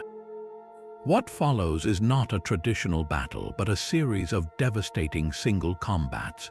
Cuchulainn uses the rites of Celtic warfare to his advantage. He challenges the Connacht army to send their champions against him one by one at river fords, using the terrain as a natural choke point. Here, his most terrifying trait emerges, the riostrad or warp spasm. This is no simple battle rage, it is a monstrous, magical transformation. His body contorts into a grotesque spectacle of raw power. One eye sucks back into his head while the other bulges out onto his cheek. His mouth stretches wide enough to swallow his own head. His hair stands on end with a drop of blood at the tip of every strand. A luminous halo, the hero's light, erupts from his forehead. He becomes an unrecognizable engine of destruction, a whirlwind of death that cuts through champion after champion. This is the dark side of the Celtic heroic ideal. Glory is won through terrifying, inhuman fury. The combats are gruesome tests of skill and will. He faces his foster brother and dear friend Ferdiad, who is shamed into fighting for Connacht. Their 3-day duel at the ford is one of the most poignant and heartbreaking in all of mythology. They fight with every weapon, from spears to swords to their bare hands, matching each other blow for blow, their intimacy making each strike a betrayal. They share food and healing herbs at the end of each day, lamenting the fate that forces them to clash. On the final day, pushed to the brink, Cuchulainn is forced to resort to his most dreaded weapon, the gibbalg. This was no ordinary spear. Forged from the bone of a sea monster, it was a weapon of utter brutality. To use it, Cuchulainn had to cast it with his foot, launching it from the water's surface into the underside of his opponent. Upon entry, the spear would open into 30 barbs, shredding its victim's internal organs from the inside out. There was no defense and no survival. With a heart full of sorrow, he uses it to kill his beloved friend, holding Ferdiad as he dies and weeping over his body in a moment of pure, unvarnished grief. The victory feels hollow, a necessary act that cost him a piece of his own humanity. Despite his superhuman efforts, Cuchulainn cannot hold the ford forever. The tide of war turns, the Ulstermen finally recover from their curse, and a great battle ensues. The Don Cuelnge is indeed taken to Connacht, but the epic concludes not with Medb's triumph, but with a bizarre and symbolic showdown. The brown bull of Ulster meets Ailill's white horned bull in a titanic struggle that ranges across the entire island. The Don Cuelnge emerges victorious, scattering the remains of its rival across the Irish landscape before returning home to Ulster, where its heart finally bursts from exhaustion. The entire catastrophic war, born from a queen's vanity, ends with the death of 2 animals, underscoring the ultimate futility and cyclical nature of such conflicts. Cuchulainn's story does not end with the Táin. His life is shadowed by a series of Gisa, or sacred taboos, a complex web of prohibitions that ultimately seal his fate. In his final battle, his enemies conspire to violate these Gisa, tricking him into breaking his vows. Weakened and doomed by this sacrilege, he continues to fight with unimaginable courage. Mortally wounded, he ties himself to a standing stone so he may die on his feet, facing his enemies. So great is the fear he inspires that even in death, his opponents dare not approach him until a raven, symbol of the Morrigan, the goddess of war and fate, lands on his shoulder. Only then do they believe the Hound of Ulster is truly dead. The Ulster cycle gives us a heroism that is breathtaking in its intensity and heartbreaking in its inevitability. Cu Chulainn is a force of nature, a protector who saves his people through sheer, terrifying will, yet is ultimately destroyed by the very code of honor he lived by. His tragedy reminds us that in some worlds the greatest heroes are not those who live to old age, but those whose lives burn with an impossible, unforgettable brightness. From the raw, untamed fury of the Ulster cycle, we now travel to a world of imperial splendor and poetic refinement, to the heart of ancient Persia. Here, a single monumental work stands as a mighty bulwark against the tide of time, a conscious effort to preserve a nation's very soul. This is the Shahnameh, the Book of Kings, a breathtaking epic poem of some 60,000 verses, composed over 30 years by the poet Ferdowsi. It is more than a collection of stories. It is Iran's national epic, a majestic chronicle that stretches from the dawn of civilization through mythical heroes and legendary kings to the historical twilight of the Sasanian Empire, all woven together with a profound sense of identity, tragedy, and the unbreakable spirit of a people. The Shahnameh's immense scope is divided into 3 distinct ages, each reflecting a different phase of human existence. It begins in the mythical age, a time when the world was young and the boundaries between the divine and the mortal were thinly drawn. This era introduces us to figures like the very first Shah, Kiyumaz, who ruled from a mountain throne with his son and grandson, living in harmony with the animals and clothed in leopard skins. His grandson, Husheng, discovers fire by accident, throwing a rock at a serpent and striking a stone instead, creating a spark that illuminates the world and allows civilization to begin. This is followed by the reign of Jamshid, a truly glorious Shah blessed with a divine radiance, the Far, that signifies rightful sovereignty. Under his rule, humanity learns medicine, architecture, and shipbuilding, and he creates the festival of Nowruz, the Persian New Year, which is still celebrated today. But Jamshid's story takes a tragic turn. His success breeds a hubris so profound that he begins to see himself as a god, declaring, "My Far is from me alone." The divine glory abandons him, and his kingdom collapses into chaos, opening the door for the epic's ultimate embodiment of evil, the demon king Zahak. Zahak's origin is a tale of diabolical corruption. Seduced by the devil Iblis, who appears as a charming cook and then a flatterer, Zahak is tricked into allowing Iblis to kiss his shoulders. From these kisses, 2 serpents grow, and they can only be satiated by being fed the brains of 2 young men each day. To save the youth of Iran, 2 families secretly substitute a sheep's brain with 1 human brain, saving 1 boy each time. This act of resistance, though small, preserves a hope for the future. Zahak's tyrannical reign of 1,000 years is a dark age of fear and oppression, a stark contrast to the enlightened rule of Jamshid. His downfall is prophesied and arrives in the form of a blacksmith named Kaveh. Grieving for his sons who are to be sacrificed to the serpents, Kaveh storms into Zahak's court, tears his leather apron from his body, and raises it on a spear as a banner of revolt. This simple apron, the Darafsh-e becomes the rallying symbol for the people and for the true heir to the throne, Feridun, who eventually overthrows Zahak and chains him inside a mountain, much like the Titans of Greek myth. This foundational story establishes a core theme of the Shahnameh. The righteous rebellion against a tyrannical ruler is not just permitted, but is a sacred duty. The heart and soul of the entire epic, however, belongs to the heroic age dominated by the titanic figure of Rostam.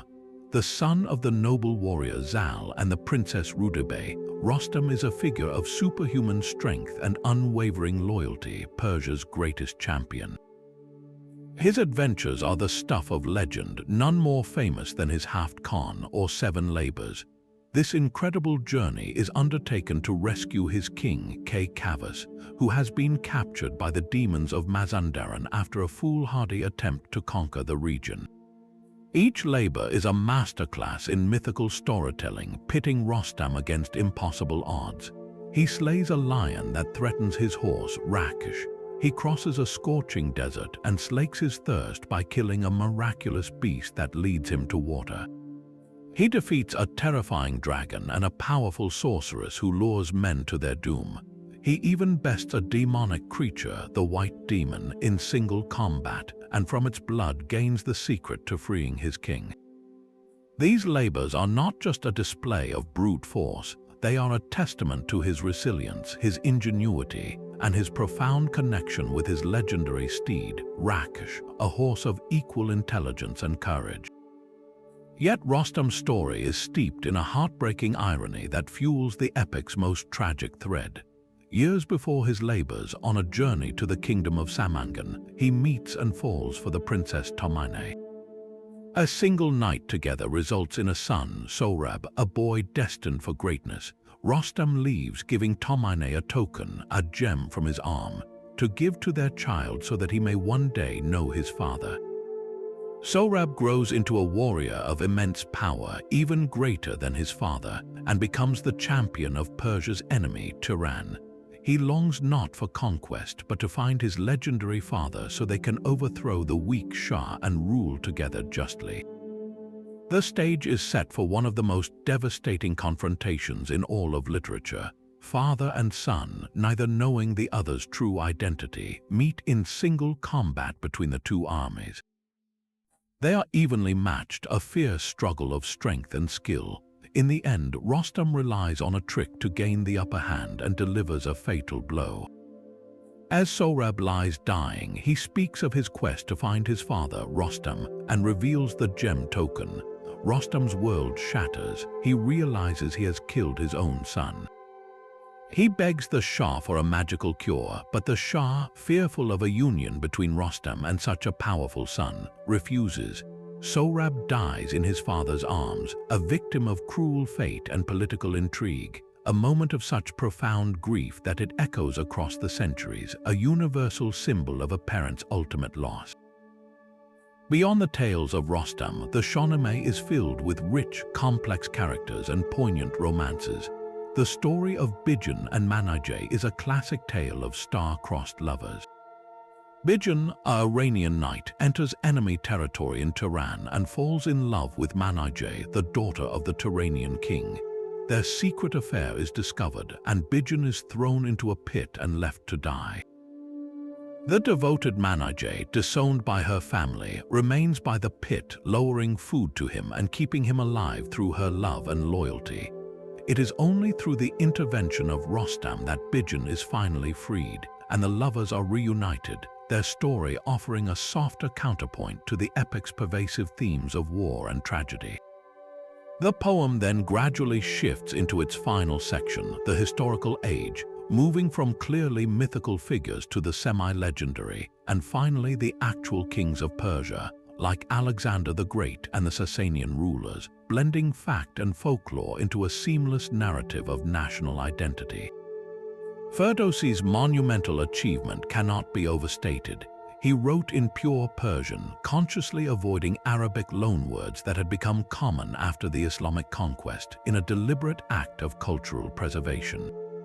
The Shahnameh is a repository of pre-Islamic Zoroastrian values, myths, and language, a gift that ensured the survival of Persia's unique identity for posterity. It is a testament to the power of the poet, the storyteller, as the guardian of a civilization's memory. The epic explores the cyclical nature of history, where empires rise and fall through a combination of divine favor, royal virtue, and human folly. It grapples with the eternal struggle between good and evil, the heavy burden of leadership, and the heartbreaking conflict between personal duty and private desire. The Shahnameh is not just Iran's past, it is its enduring heart, a timeless reminder that a nation's true strength lies not only in the swords of its heroes, but in the words of its poets.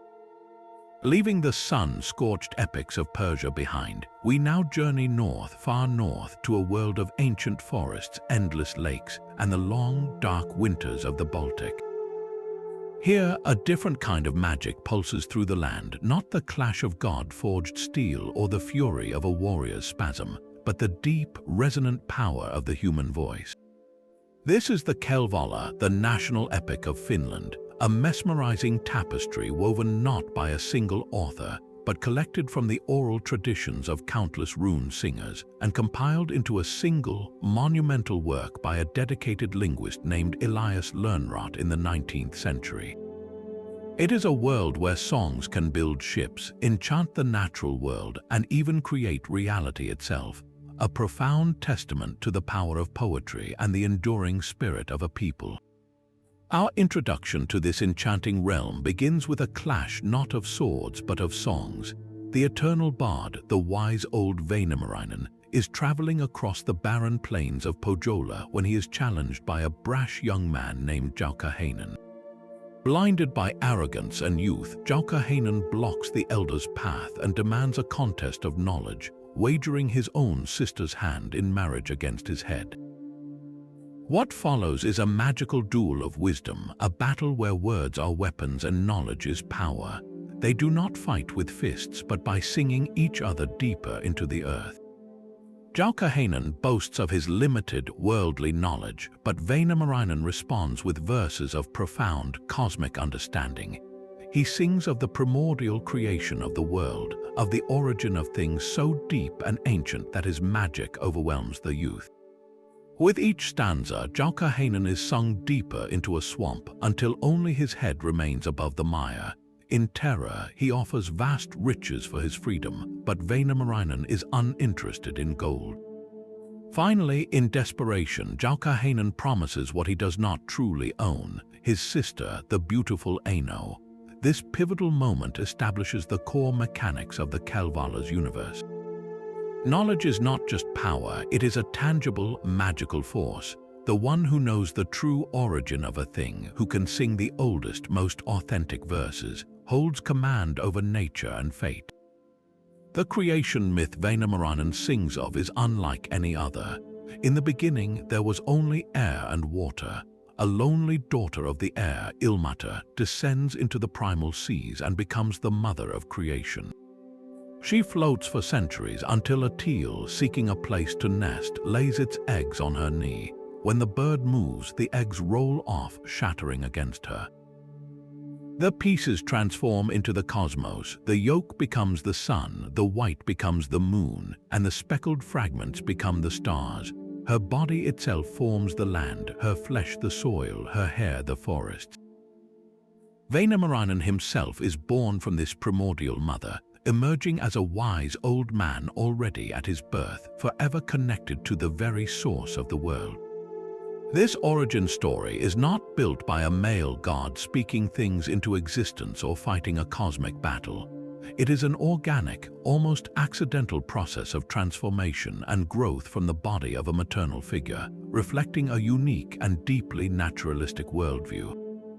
The central quest that drives much of the epic's narrative is the forging and pursuit of the Sampo. This is no simple treasure, it is a magical artifact of almost limitless abundance. Forged by the master smith Seppo Ilmarinen at the behest of the mistress of Pohjola, the Sampo is a mill that grinds out salt, meal, and gold, bringing prosperity and wealth to its owner. Its exact appearance is mysterious, perhaps a pillar, a mill, or a chest, but its function is clear. It is the ultimate symbol of self-sustaining fortune. The mistress of the dark northern realm of Pohjola locks it away within a mountain, hoarding its blessings for herself.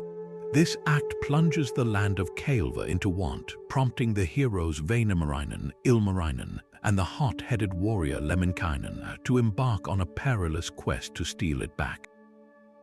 Their journey across the sea in a ship built by incantation, their confrontation with the monstrous pike that guards the river of Pohjola, and their eventual success in acquiring the Sampo form a thrilling adventure. But the victory is short-lived. On the voyage home, the mistress of Pohjola pursues them, and in a furious battle at sea, the Sampo is shattered and lost to the depths. The fragments that wash ashore are collected, and the epic tells us that even these small pieces bring some measure of prosperity to Finland, while the larger base remains at the bottom of the sea, still grinding away, its sand and salt creating the immense wealth of the ocean.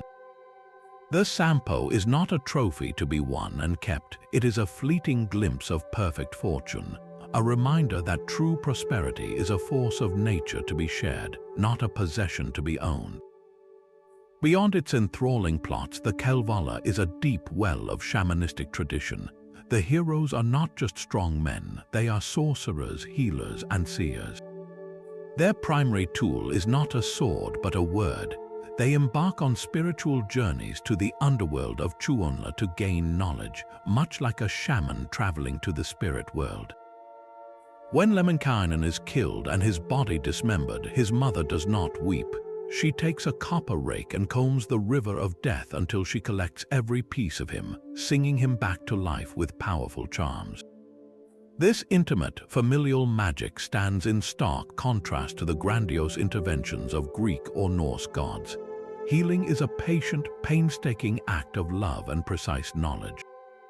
The epic is filled with hundreds of these incantations or luots for every conceivable purpose. A charm for stopping blood, a song for healing a wound, a spell for trapping a bear. This reflects a worldview where humanity is not at the mercy of distant deities, but can actively negotiate with and influence the natural world through the correct application of ancient, inherited wisdom. Elias Lönnrot's role in this cannot be overstated.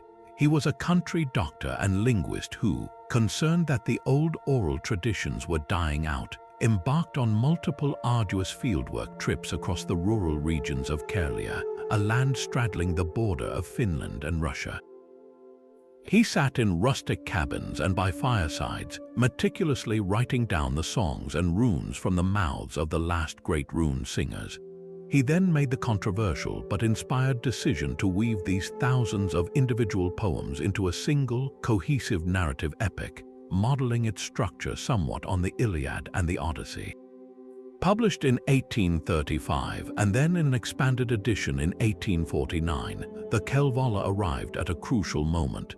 Finland was a grand duchy of the Russian Empire, seeking to define its own unique national identity separate from both its Swedish past and Russian present. The Kalevala provided that identity. It gave Finland a national epic to stand beside those of other European nations, a mythic history, a distinct linguistic heritage, and a pantheon of its own heroes. It ignited a wave of national romanticism in art, music, and literature, most famously inspiring the composer Jean Sibelius. The Kalevala did not just preserve Finnish folklore, it actively helped create the modern Finnish nation, proving that a story, a song, can be the most powerful magic of all. Yet if the Kalevala celebrates the power of song to build and heal, our next saga reminds us that some quests are driven by a far more worldly hunger, a thirst for glory and gold that can unravel the very fabric of fate.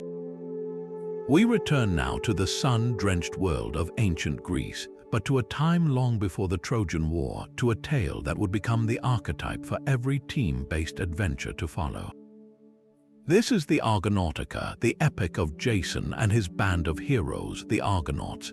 It is a story of breathtaking wonders and profound betrayals, a narrative that masterfully explores the thin line between ambition and arrogance, and the terrifying cost of achieving a dream when the methods used to secure it corrupt the dream itself. Our story begins with a stolen throne and a deadly prophecy. In the kingdom of Iolcos, the rightful king, Aeson, is overthrown by his ruthless half-brother, Peleus. An oracle warns Peleus that he will be overthrown by a man wearing one sandal, a man from Aeson's line. Years later, as Peleus presides over a games, a stranger arrives on the banks of a river, having lost a sandal in the current while carrying an old woman across.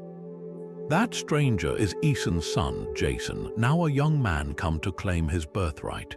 Peleus, seeing the fulfillment of the prophecy, knows he cannot simply kill the youth in public. Instead, he craftily agrees to surrender the throne, but only after Jason accomplishes an impossible task, one Peleus is certain will mean his death. He must journey to the far end of the known world, to the kingdom of Colchis, and retrieve the legendary Golden Fleece. This was no ordinary trophy. The fleece was the skin of a miraculous winged ram that had once saved 2 children from sacrifice. After its death, its fleece was hung in a sacred grove in Colchis, guarded by a monstrous, unsleeping dragon. To Peleus, the quest was a death sentence. To Jason, it was the path to glory. He immediately set about assembling a crew of the greatest heroes from across Greece, a literal who's who of mythological figures. There was Orpheus, the musician whose lyre could charm nature itself, the mighty Hercules, the strongest man alive, the divine twins Castor and Pollux, the swift-winged sons of the north wind, and the visionary shipwright Argus, who built the magnificent ship that would carry them, the Argo, giving the crew their famous name, the Argonauts. This gathering of talents is a crucial element, shifting the focus from a single hero to a collective effort, though it is a collective forever on the verge of fracturing under the weight of its own egos. Their voyage east across the uncharted Black Sea is a sequential tour of some of mythology's most fantastic set pieces, each a test of their unity and wit.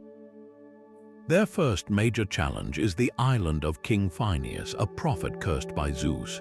Whenever he tries to eat, he is set upon by the Harpies, vile winged creatures with the faces of hags who swoop down, snatch the food from his hands, and defile the rest with their foul droppings. The Argonauts, led by the winged sons of Boreas, drive the Harpies away, and in gratitude, Phineus gives them the crucial knowledge they need to navigate the Symplegades, the clashing rocks.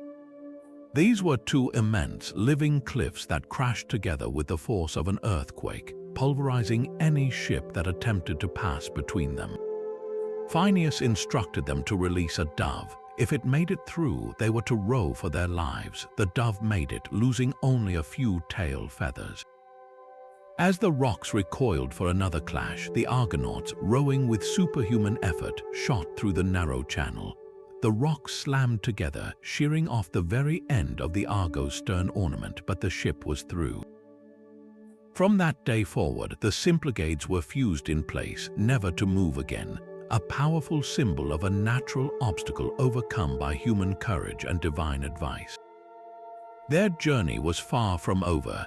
They encountered the Amazons, the fierce tribe of warrior women.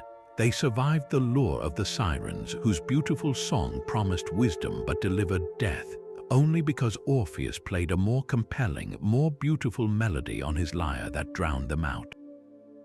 They faced the bronze giant Tolos, the last of his kind, who patrolled the shores of Crete, hurling boulders at any ship that approached. This living statue was invulnerable except for a single bronze nail that plugged a vein in his ankle, holding in his divine lifeblood Ica. The sorceress Medea, who had by then joined their quest, used her magic to confuse the giant, convincing him that she could make him immortal by removing the nail. As he raised his foot for her, she drew out the bronze pin. The Ica poured out like molten lead, and the giant crumbled into a heap of inert metal, a triumph of cunning over brute strength. The acquisition of Medea herself is the true turning point of the epic, the moment the quest's moral compass begins to spin wildly. When the Argonauts finally reach Colchis, Jason presents himself to the powerful and cunning King Aeetes, Medea's father. Aeetes, like Peleus, has no intention of handing over the fleece. He agrees to give it to Jason, but only after he completes another set of impossible tasks. He must yoke 2 fire-breathing bronze bulls, plow a field with them, and then sow the field with dragon's teeth, which will sprout into an army of armed warriors who will then turn on him. It is a certain death sentence. This is where the gods intervene, specifically Aphrodite, who commands her son Eros to shoot Medea, the king's daughter and a powerful priestess of Hecate, with an arrow of irresistible desire for the handsome stranger. Medea is torn between loyalty to her father and this overwhelming new passion. In the end, love and self-interest win. She decides to help Jason, betraying her family and her homeland. Her assistance is the only reason Jason survives. She gives him a magical ointment that makes him invulnerable to fire and weapons for a day. Protected by her magic, he yokes the bulls, plows the field, and sows the teeth. When the earth-born warriors spring up, he follows Medea's clever advice. He throws a stone into their midst. Not knowing who threw it, the warriors turn on and kill each other. Having fulfilled the tasks, Jason demands the fleece, but Eets reneges on the deal. Forced to steal it, Jason and Medea go to the grove where the dragon guards the fleece. Here, Medea uses her most potent magic. She sings a spell of sleep, using a hypnotic potion and incantation to lull the monstrous serpent into a deep slumber. Jason seizes the gleaming golden fleece, and they flee back to the Argo, pursued by Eets's fleet. Their escape is as treacherous as their arrival, marked by further acts of horrific betrayal orchestrated by Medea. To delay her father's pursuit, she murders her own younger brother, Apsyrtus, and dismembers his body, scattering the pieces into the sea, knowing her grief-stricken father will stop to collect them for a proper burial. The voyage home is long and twisted by the gods' wrath for this heinous act, but they eventually return to Iolcos triumphant. Jason presents the fleece to Peleus, expecting his throne. But the wicked king still refuses to relinquish power. Once again, Medea's dark magic provides the solution. She demonstrates her power to Peleus's daughters by slaughtering and dismembering an old ram and then boiling it in a cauldron from which a young lamb springs forth. Convinced of her power to restore youth, the daughters are tricked into performing the same act on their own father, murdering him and boiling his parts, but with no magical resurrection to follow. This gruesome regicide secures the throne for Jason, but it stains his victory forever. He gained his kingdom, but he did so through the horrific acts of the woman he now owed everything to. The epic does not end with a glorious coronation, but with a sense of unease. Jason and Medea are exiled for their crime, their glory tarnished by betrayal and murder. The Argonautica is a masterpiece of ambiguous heroism. It asks whether the end can ever truly justify the means, and shows that a quest for a golden prize can lead a hero into a moral darkness from which there may be no return. But if the voyage of the Argo charts a course through the moral complexities of ambition, our next journey takes us to the very beginning of everything, to a time before time, when the universe was nothing but swirling, primordial waters. This is the Enuma Elish, the Babylonian epic of creation, a story carved into 7 clay tablets that doesn't just explain how the world came to be, but why society is structured the way it is. A narrative where cosmic order is born from a cataclysmic divine war and then meticulously engineered to serve a very earthly purpose. The epic's title, Enuma Elish, comes from its opening words, "when on high," and it begins not with a benevolent creator, but with a family drama of gods that escalates into an existential crisis. In the beginning, there were only 2 primordial beings, Apsu, the personification of fresh, sweet water, and Tiamat, the embodiment of the salty, chaotic sea. They mingled their waters, and from this union, the first generations of gods were born. But these younger deities, with their energy and noise, became a nuisance to the sleepy, ancient Apsu. He couldn't rest, and in his frustration, he decided the only solution was to destroy his own children and grandchildren to return to the quiet of the void. This plan horrified most of the gods, but one, the clever E, learned of the plot. He didn't wait to be a victim. He acted first, casting a powerful spell of sleep upon Apsu, killing him, and then building his own splendid abode upon the dead god's body. On this foundation, E and his wife Damkina then give birth to Marduk, a god unlike any other. He is born with 4 eyes and 4 ears, radiating immense power and radiance from the very start, a clear sign that he is destined for greatness and purpose far beyond his predecessors. Meanwhile, the violence of the gods has created a vengeful force.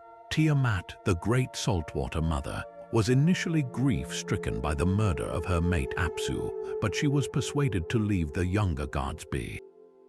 That is, until they disturb her once more, and a new champion of chaos, the god Kingu, stirs her to righteous fury. He becomes her new consort, and she appoints him the commander of her army. To wage this war, Tiamat performs an act of terrifying creativity. She gives birth to a host of monstrous demons, venomous serpents, raging lion demons, scorpion men, and the fearsome Mushasu dragon. This is no longer a family squabble. It is a full-scale rebellion of primordial chaos against the emerging, noisy order of the younger gods. The pantheon is thrown into a panic. One by one, the major gods are sent to face Tiamat and her horrific army, and one by one, they turn back in sheer terror. They are completely powerless against this resurgence of ancient raw power. In their desperation, they turn to the young, powerful Marduk. He agrees to be their champion, but he sets a condition that reveals his political savvy from the very start. He doesn't ask for treasure or praise. He demands absolute, unquestioned authority.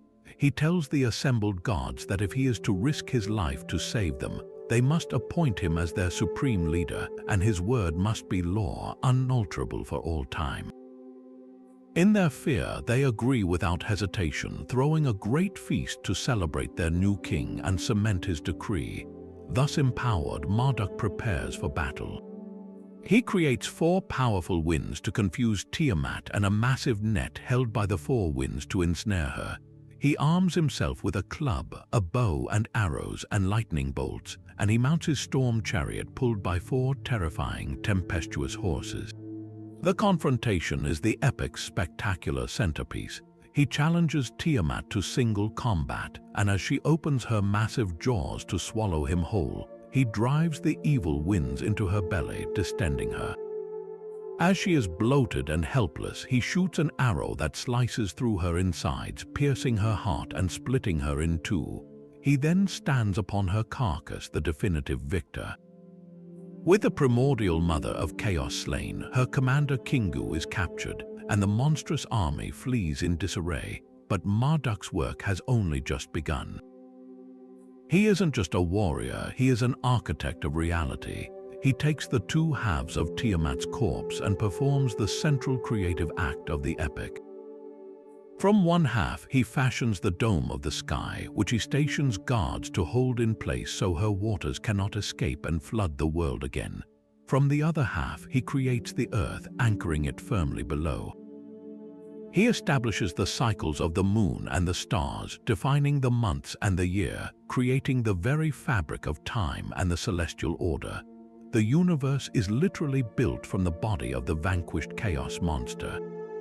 With the cosmos now structured, Marduk turns to a final, crucial task, the creation of humanity, but he needs material.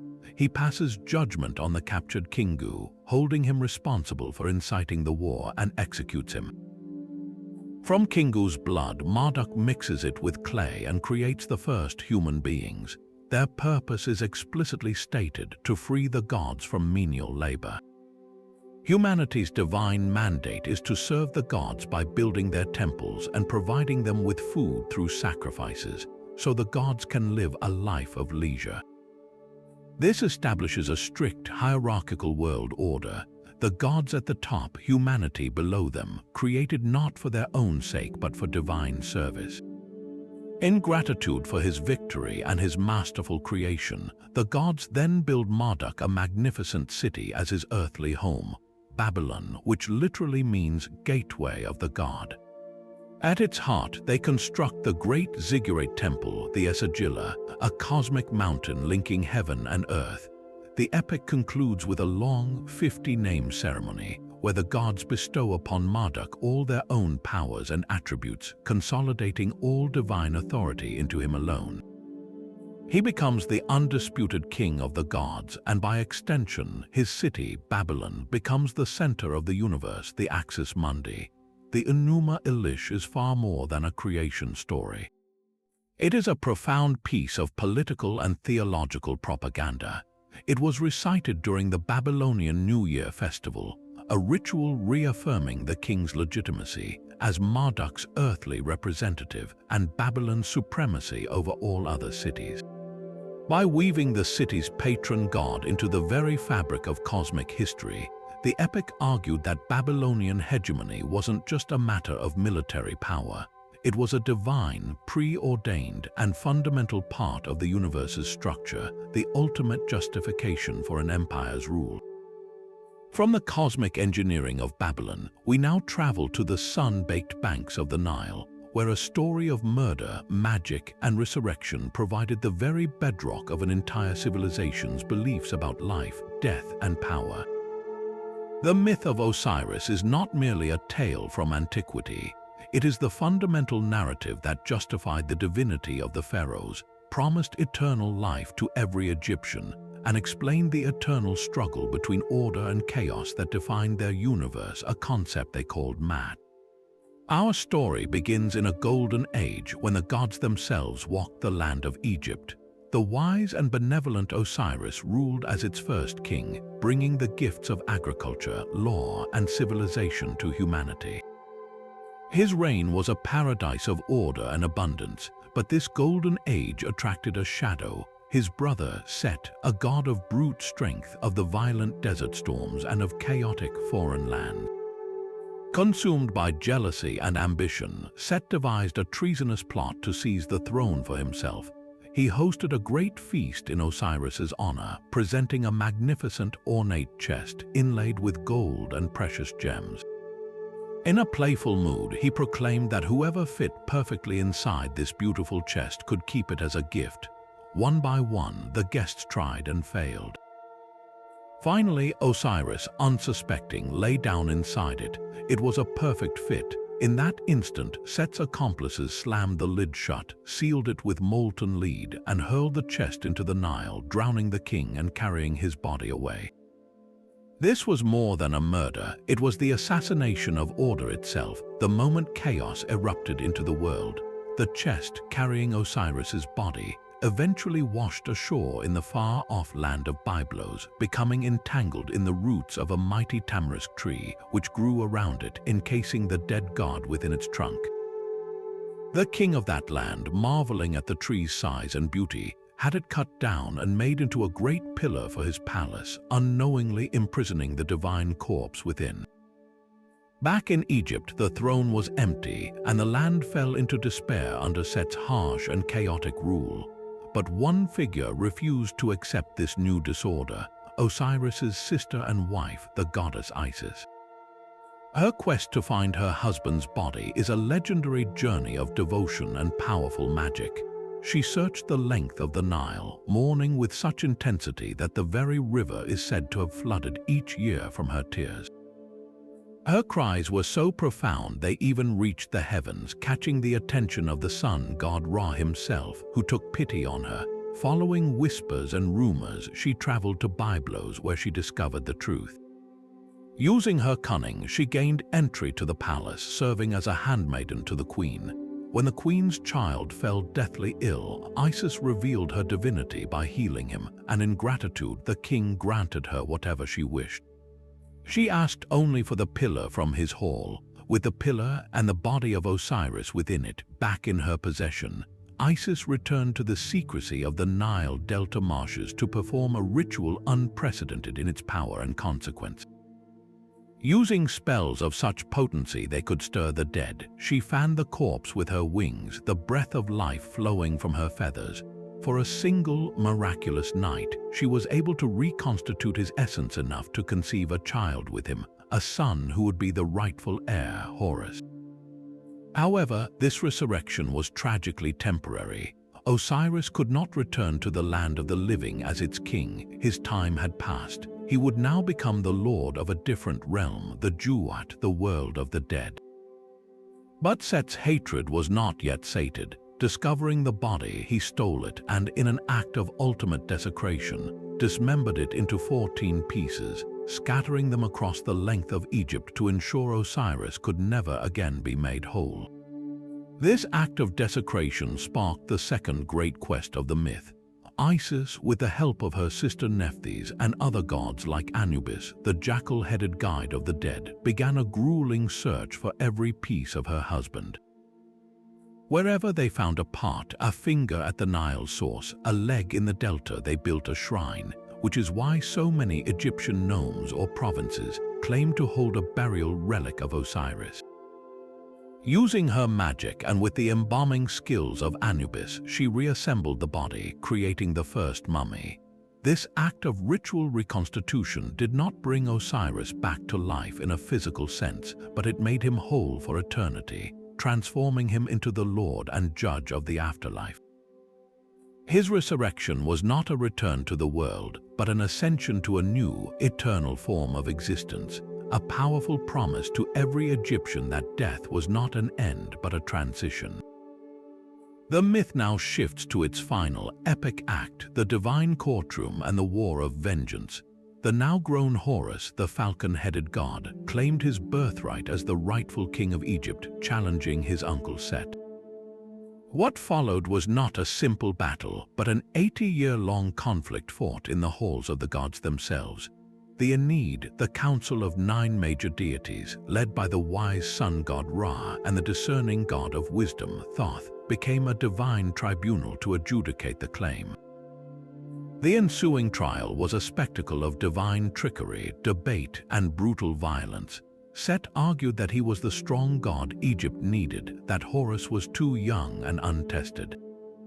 Horus argued for the principle of legitimacy, that the throne should pass from father to son. The proceedings were far from dignified. At one point, Set challenged Horus to a race in stone ships, only to build a boat that immediately sank. Horus, however, won the race through his own cleverness. In another infamous episode, Set sexually assaulted Horus to humiliate and dominate him, but Horus tricked Set into ingesting his own semen, turning the violation back upon the aggressor in the eyes of the gods. The conflict eventually spilled out from the courtroom and onto the battlefield. The two gods engaged in a series of ferocious duels. In one, Set managed to tear out one of Horus's eyes, while Horus emasculated Set, crippling his power. The loss of Horus's eye, the Wedjat or Eye of Horus, became one of the most potent symbols in all of Egyptian religion. It was eventually restored and healed by Thoth, symbolizing the process of making whole again, of healing and restoration. This restored eye was then offered by Horus to his father, Osiris, in the underworld, an act that helped sustain the deceased god and, by extension, all the dead. The final judgment of the gods was split. Some, like Ra, valued Set's strength. Others supported Horus's rightful claim. The deadlock was only broken by a petition from Osiris himself, who sent a threatening message from the Duat, asking what good was a council of gods that could not uphold Maat and grant a son his inheritance. Fearing the power of the Lord of the Dead, the council finally ruled in favor of Horus. Set was defeated but not destroyed. He was forced to concede the throne of Egypt to Horus, the rightful king, but was taken into the solar bark of Ra to serve as a powerful defender, using his chaotic strength to fight the Serpent of Oblivion, Apep, each night as the sun traveled through the underworld. This was a masterful resolution. Chaos was not eliminated, it was integrated and given a purpose contained within the larger framework of cosmic order. Horus ruled the black land of fertile Egypt, while Set was given dominion over the red land of the desert and foreign shores, establishing a necessary balance. The pharaoh of Egypt was therefore the living embodiment of Horus, the rightful son who upheld Maat on earth. Upon his death, the pharaoh became Osiris, the resurrected lord of the dead, and his heir became the new Horus, continuing the cycle for eternity. This myth was the divine script for Egyptian kingship, a story played out in every coronation and every royal funeral, ensuring that the order first established by the gods would never again be broken. Leaving the ordered universe of the Egyptian pantheon, we now journey across the Atlantic Ocean to the steamy rainforests and mist-shrouded highlands of Mesoamerica, where a creation story of breathtaking complexity and profound spiritual depth unfolded. This is the Popol Vuh, the sacred book of the Kayich Maya, a text not merely read but experienced, a narrative that recounts the very origin of the world and humanity's precarious place within it. It is a story where the fate of creation hinges on a ball game, where heroes outwit death itself through trickery and skill, and where humanity is ultimately fashioned not from dust or divine blood, but from sacred maize, the very substance of life itself. Our epic begins not with light, but with a profound and empty silence. In the primordial world, the sky is suspended, the sea is calm and alone, and the face of the earth has not yet appeared. There is only the still, placid water and the vast, empty sky. The creators, the forefathers Tepu and Gukumats, the maker and the feathered serpent, are there in the water, shrouded in green and blue light, wrapped in endless possibility. They come together in divine council, speaking the world into existence. Their very words are the agents of creation. Earth, they say, and the land rises from the seas. Let the waters be divided, and the rivers and mountains take their form. They call forth the animals, the deer, birds, pumas, and serpents, and instruct them to speak their names and worship their creators. But the animals can only squawk, howl, and chirp. They cannot name the gods, they cannot offer praise. This first attempt is a failure, and the animals are condemned to be eaten, their purpose reduced to mere sustenance for a more worthy creation. This establishes a core theme immediately. The purpose of humanity is to be the keepers of the calendar, the observers of the cycles of time, and to offer worship to the gods who made them. To be human is to have a voice that can name the divine. The gods then try a second time, fashioning beings out of mud. These mud people can speak, but their words are slurred and incoherent. They quickly dissolve, melting back into the earth, unable to stand or multiply. They are a weak, unstable creation, washed away by the first rain. Next, the creators turn to wood. They carve mannequins from timber and they populate the earth. These wooden people walk and talk and multiply, but they have no blood, no moisture in their bodies, no minds, and no hearts. They possess no memory of their makers. They walk aimlessly on all fours and forget to raise their faces to the sky. They are empty, ungrateful, and devoid of spirit. In their anger and disappointment, the gods send a great punishment, a resinous rain from the sky, followed by a devastating flood. Their own possessions, their grinding stones and cooking pots, rise up against them, attacking them. The dogs and turkeys they neglected say, "You used to beat us, now we shall eat you." The world is scourged clean, and the few survivors are said to have become the monkeys we see in the trees, a permanent reminder of this failed, soulless experiment. The narrative then shifts dramatically to explain why the world was now ready for the true, final creation of humanity. It introduces the story of the hero twins, a tale of cosmic vengeance and resurrection that forms the epic heart of the Popol Vuh. Long before the wooden people, there lived two clever brothers, one Hunahpu and seven Hunahpu, who were passionate about playing the sacred ball game. Their playing on the court above, however, annoyed the arrogant lords of the underworld, Xibalba beings with names like Scab Stripper and Blood Gatherer, who personified sickness and death. The lords send a sinister invitation, summoning the brothers to the underworld to play a game. It is a trap. The brothers, despite their cleverness, fail the gruesome tests of the Xibalban houses, the Dark House, the Razor House, the Cold House, and the Jaguar House. They are sacrificed by the death gods, and the head of one Hunahpu is placed in the fork of a barren calabash tree as a warning. Miraculously, the head of one Hunahpu spits into the hand of a daughter of one of the Xibalban lords, Lady Blood, who has come to see this curiosity. Through his saliva, she miraculously conceives. Disowned by her father for her unexplained pregnancy, she flees to the surface world to seek the family of the hero twins' mother, the ancient goddess Exmukane. After initially being mistrusted, she proves her lineage by performing the miracle of harvesting a full net of maize from a single stalk, and she gives birth to the next generation of heroes, the twins Hunahpu and Exbalanque. These new twins are destined for greatness from the start. As young boys, they are already masters of the blowgun, hunting birds in the forest, but they are also tricksters. They torment their half-brothers, one monkey and one artisan, who are lazy and arrogant, by making all the animals they hunt come to life, and by playing magical tricks on them until the half-brothers are transformed into the very first howler monkeys, a fitting punishment for their vanity. Their true calling, however, is to avenge their father and uncle.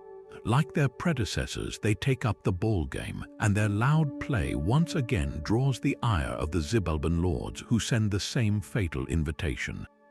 But these twins are prepared. They outwit the lords from the very beginning. They send a mosquito ahead of them to learn the names of the Xibalban lords, so when they are tested by the seemingly sentient mannequins in the council place, they do not greet them, saving themselves from humiliation. They survive the tests of the deadly houses not by force but by ingenuity. In the dark house, they keep their cigars lit by attaching a macaw feather to them, making them appear like fireflies. In the razor house, they convince the blades not to cut them. In the cold house, they huddle together for warmth. And in the jaguar house, they throw bones to the beasts to satisfy their hunger. Their ultimate triumph comes on the ball court. They play the lords of death, but instead of using their own rubber ball, they use a magical ball made from a blade which frightens their opponents. They allow themselves to be sacrificed, knowing it is part of their plan. They are ground into powder and thrown into a river, but 5 days later they are reborn as miraculous fishmen, and they return to Xibalba not as players but as itinerant performers, dazzling the lords with their magic. They perform miracles, setting a house on fire and then restoring it, sacrificing a dog and bringing it back to life. The lords are enthralled and demand to be part of the act. "Do it to us, sacrifice us," they cry. The twins oblige, but this time they do not bring the arrogant lords back to life. They have defeated the lords of death not through strength, but through superior artistry and cleverness, turning their own arrogance against them. They resurrect their father, one Hunahpu, and he emerges from the underworld as the maize god, the embodiment of life, death, and rebirth, the very cycle that sustains the world. With the lords of Xibalba defeated and the principles of resurrection and sacrifice now established as the price of life, the path is finally clear. The world is quiet, the sky is clear. The gods can try one last time. In a place called Paxil and Kaola, the mountain of sustenance, they discover yellow and white maize, the perfect substance. They grind the corn into fine meal, and from this maize dough mixed with water, they fashion the first true humans, the 4 first men, Jaguar Quitsi, Jaguar Knight, Mahukuta, and True Jaguar. These men are perfect. They have clear sight and profound understanding. They can see everything from the farthest mountain to the smallest grain of sand. They know the secrets of the universe. The gods are almost alarmed by their perfection. They are as great as we are, they say. So to create a proper balance, to give humanity its purpose and its limits, the gods blow a mist over their eyes, clouding their vision, so they may only see what is close to them. They are given wives, and from these first 4 couples, the Quiche Maya people are born. They are given the sacred duty of worship, of keeping the calendars, of telling time by the stars, and of offering their prayers and their blood in gratitude to the gods who, after so many failed attempts, finally found the perfect, sacred ingredient to create beings who could truly say their names. The Popolvuh is more than a myth. It is a guide to being human, a reminder that our very flesh is divine sustenance, and that our purpose is to find our way through the darkness, to play the game of life with courage and wit, and to always remember the names of those who made us from maize. If the Popolva presents a world where humanity's purpose is defined by its relationship to the divine through maze and memory, then the sprawling universe of the Hindu Puranas offers a vision of the sacred that is both infinitely vast and intimately personal.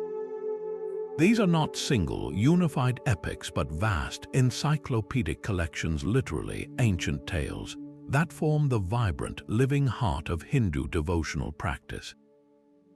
Where the Vedas explored cosmic truths through philosophy and ritual, the Puranas made those truths accessible, wrapping profound theological concepts in the captivating robes of story, miracle, and divine play.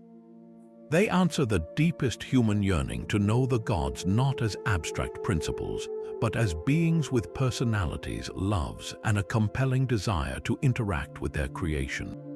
At the core of many Puranic narratives is the concept of the avatar or descent, particularly of the preserver god, Vishnu.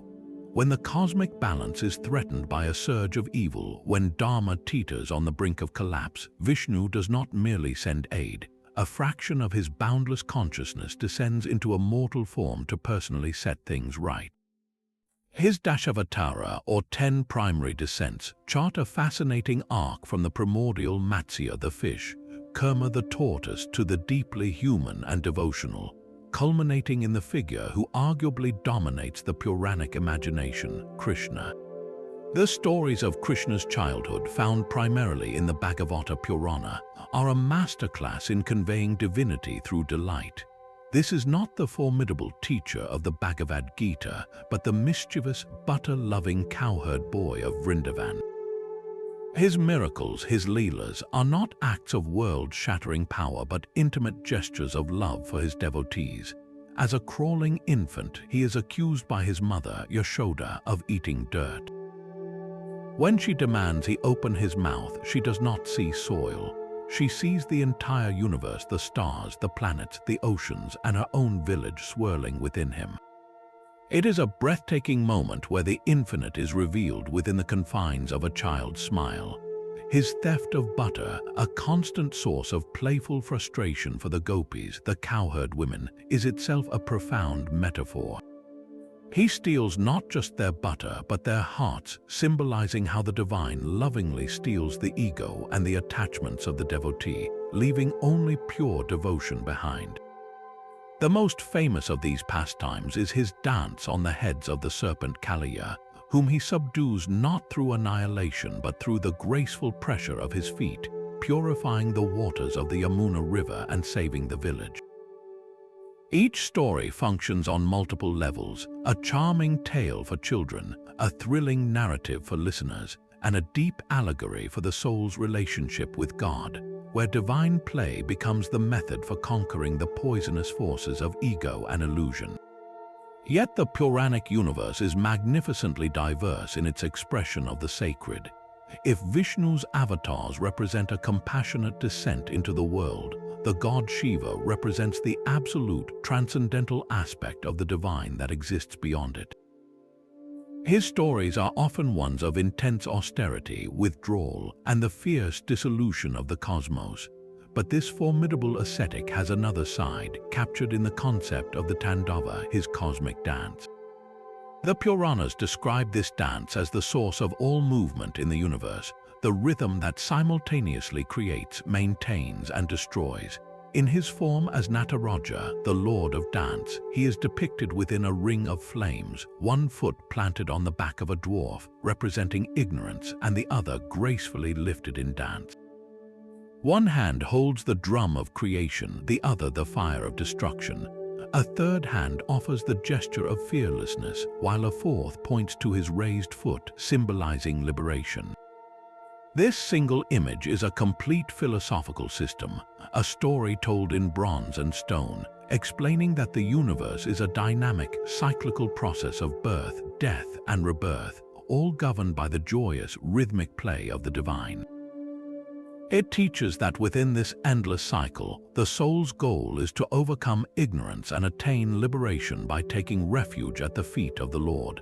Completing this trinity of major Puranic divinities is the goddess Shakti, the embodied power of the gods themselves. Her stories, particularly those of the warrior goddess Durga, offer a powerful vision of the feminine divine not as a consort but as the supreme being in her own right. The Devimahatmya, a section of the Markandeya Purana, is a glorious hymn to her power. It recounts how the gods, rendered powerless by a buffalo demon named Mahishasura to whom they had granted invincibility against men, pooled their collective energies. From their combined radiance emerged Durga, a goddess with many arms, each holding a weapon gifted by a different god.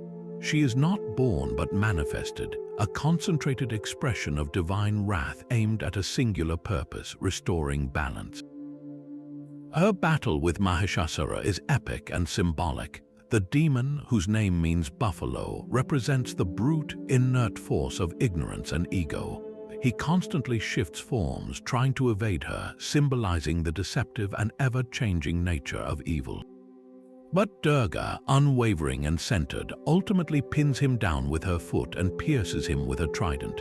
This is not a story of violence for its own sake, but of the necessary, focused power required to overcome the entrenched, shape-shifting nature of Adhama.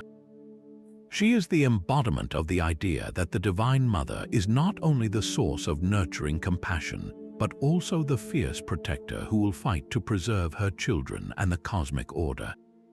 Through these narratives, Krishna's playful miracles, Shiva's rhythmic dance, and Durga's righteous battle, the Puranas achieve something remarkable. They make philosophy palpable. A devotee does not need to intellectually grasp the concept of the universe's cyclical nature. They can see it in the posture of Nataraja. They don't need to be told of God's immanence in the world. They can feel it in the story of Krishna stealing butter from their own kitchen. The complex idea of evil as a deceptive, forms-shifting force is made unforgettable in the image of Mahishasura. These stories are designed to be heard, recited, and performed in temples and during festivals. This communal recitation, known as katha, is itself a devotional act, a way of accessing the divine through the power of narrative. The Puranas ensure that the path to the divine is not reserved for ascetics and philosophers but is open to everyone, the farmer, the merchant, the child, through the simple, profound act of listening to a good story. They teach that the universe itself is God's story, and that by engaging with these myths, we are not merely entertaining ourselves, but participating in the ultimate divine play. Yet if the Puranas explore divinity through the lens of cosmic play and moral order, our next saga plunges us into a world where such order has completely collapsed, replaced by a chilling, inexorable logic of vengeance that consumes everyone it touches. We travel now to the misty forests and towering castles of medieval Germany, to an epic born from the same volatile ingredients as the Volsunga saga, but forged into a uniquely medieval masterpiece of chivalry and betrayal. This is the Nibelungenlied, the Song of the Nibelungs, a story where the glittering world of courtly romance is systematically dismantled by a grief so profound it unleashes an apocalyptic fury, proving that even the most civilized societies are only one grudge away from total annihilation. The epic opens not with doom but with dream. In the splendid court of Burgundy at Worms, the beautiful Princess Kriemhild has a premonition. She dreams of raising a magnificent falcon, only to see it torn apart by two eagles.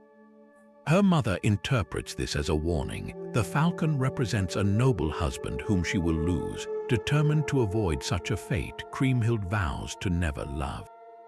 This opening immediately establishes a crucial theme: the futility of trying to escape one's destiny in a world governed by grim fate and fragile honor codes. Her resolve is swiftly undone by the arrival of the ultimate hero, Siegfried, Prince of the Netherlands. He is everything a medieval court could admire: valiant, handsome, and already a legend. He arrives at Worms not to woo Kriemhild, but to prove his strength against the Burgundians, only to be so captivated by her beauty that he stays as their guest, his ambitions redirected toward winning her hand. Siegfried's legendary backstory is seamlessly woven into the courtly narrative. We learn he possesses the fabled treasure and cloak of invisibility of the Nibelung dynasty, which he won by defeating the dwarf Alberich. More importantly, he bears a magical invulnerability, having slain a dragon and bathed in its blood, which made his skin horn hard, all except for a single spot on his back where a linden leaf had stuck, a classic Achilles heel that will become the linchpin of the entire tragedy. His worth is proven when he helps Kriemhild's brother, King Gunther, win the hand of the formidable Icelandic queen Brunhild. This is no simple courtship. Brunhild will only marry the man who can defeat her in 3 brutal games of strength. Gunther, no match for her, enlists Siegfried's aid. Using his cloak of invisibility, Siegfried physically assists Gunther, wrestling Brunhild into submission while appearing to be nowhere near them. This elaborate deception is the first fatal crack in the epic's foundation. Siegfried even goes so far as to take Brunhild's ring and girdle as trophies, later gifting them to his own wife, Kriemhild. These items, symbols of Brunhild's virginity and power, become the seeds of a catastrophic feud. Years later, the tension between the 2 queens erupts in public. As they are entering the cathedral at Worms, an argument breaks out over whose husband is of higher rank. The conflict escalates until Kriemhild, in a moment of devastating spite, reveals the truth that Siegfried, not Gunther, had overpowered Brunhild on her wedding night. To prove it, she produces the ring and girdle. For Brunhild, a woman of immense pride and a warrior ethos misaligned with her new courtly life, this is an unbearable humiliation. Her honor is publicly shredded. She retreats weeping and enraged, and her shame demands a response. This is where the court's delicate political machinery kicks in, but not to heal the rift, to exploit it. Gunther's vassal, the grim and loyal Hagen von Tronje, decides that to avenge his queen's dishonor and restore stability, Siegfried must die. He coldly manipulates the distressed Kriemhild into revealing the secret of her husband's vulnerability, tricking her into sewing a cross on the exact spot on Siegfried's tunic where the linden leaf had fallen. What follows is one of the most chilling and intimate betrayals in literature. Under the guise of a reconciliation, a hunting trip is organized. As the court relaxes by a spring, Hagen suggests a race to the water. Siegfried, ever the peerless athlete, wins easily. As the nobleman kneels to drink, Hagen takes his spear and thrusts it directly into the marked spot on his back. Siegfried's murder is not a glorious battle death. It is a cowardly act of assassination, a violation of the very guest right and fellowship that should bind a knight to his comrades. He dies cursing his betrayers, and his body is carried back to Worms and laid at Kriemhild's doorway. Her world ends in that moment. The joyful queen is instantly transformed into something else entirely, an incarnation of grief and vengeful wrath. Her mourning is a raw, terrifying thing. She refuses to let her husband be buried until the killers are identified, and when the corpse miraculously bleeds anew in Hagen's presence, his guilt is confirmed for all to see. Yet, bound by family and political ties, she is powerless to act immediately. For 13 long years, she nurses her hatred, a silent, smoldering force waiting for its moment. That moment arrives with an offer of marriage from Etzel, the mighty king of the Huns, a character based on the historical Attila. Seeing a path to power, Kriemhild accepts, moving to his distant court and biding her time. After many years, she persuades Etzel to invite her brothers and their retinue, including Hagen, for a visit. The Burgundians, though wary, feel bound by the laws of hospitality to accept. They are deeply suspicious, and Hagen in particular knows this is a trap, but their code of honor leaves them no choice but to walk into it. The journey itself is ominous, filled with portents, water sprites in the Danube prophecy that only the court chaplain will return alive from the land of the Huns. As they arrive at Etzel's hall, the atmosphere is thick with dread. The epic masterfully builds tension through a series of seemingly courteous exchanges that are loaded with unspoken threats. The final confrontation is not a battle but a slaughterhouse siege. Kriemhild's vengeance is absolute and horrifying. she has the hall surrounded by Etzel's warriors and sets it ablaze. What follows is a relentless, days-long bloodbath as the Burgundians fight desperately from within the burning building. The scenes of battle are gruesome and relentless, a far cry from the chivalric ideals the poem began with. Kriemhild's desire is singular, to force Hagen to reveal where he sank the Nibelung treasure in the Rhine, a final act of control over Siegfried's legacy, and to hear him confess his guilt. One by one, her brothers are killed. Her young son by Etzel is even murdered by Hagen to provoke her into a rash attack. Finally, only the defiant Hagen and her last brother, Gunther, are left alive. She has Gunther captured and beheaded, bringing his head to Hagen. Still, he refuses to talk. In a final, frenzied act of rage, she seizes Siegfried's own sword, which Hagen wears at his side, and strikes off his head herself. Her vengeance is complete, but it is utterly empty. She has sacrificed her entire family, her son, and any semblance of her humanity to achieve it. The epic concludes not with her triumph, but with her own death. Hildebrand, a warrior of Etzel's court, horrified by the sight of a woman killing such a hero, steps forward and cuts Kriemhild down on the spot. The final lines of the poem simply state that all the joy of the land had been laid to rest dead on the floor. The Nibelungenlied is a stark, unforgiving study of cause and effect. It shows how a single act of pride, a whispered secret, and a ruthless commitment to a twisted code of honor can unravel an entire world, leaving nothing but corpses and a cursed treasure waiting at the bottom of a river forever lost. From the blood-soaked halls of Etzel the Hun, we now journey to an island nation whose myths arose not from epic battles between heroes, but from the serene and solemn acts of creation themselves. We arrive in ancient Japan, to a world where the divine is woven into the very fabric of the landscape, from the tallest volcano to the smallest pebble on the shore. Our source is the Kojiki, the Record of Ancient Matters, Japan's oldest surviving chronicle, compiled in the early 8th century. This is not merely a collection of stories, it is the sacred genesis of a people, a divinely sanctioned history that establishes the celestial origins of the Japanese islands and the unbroken line of its emperors.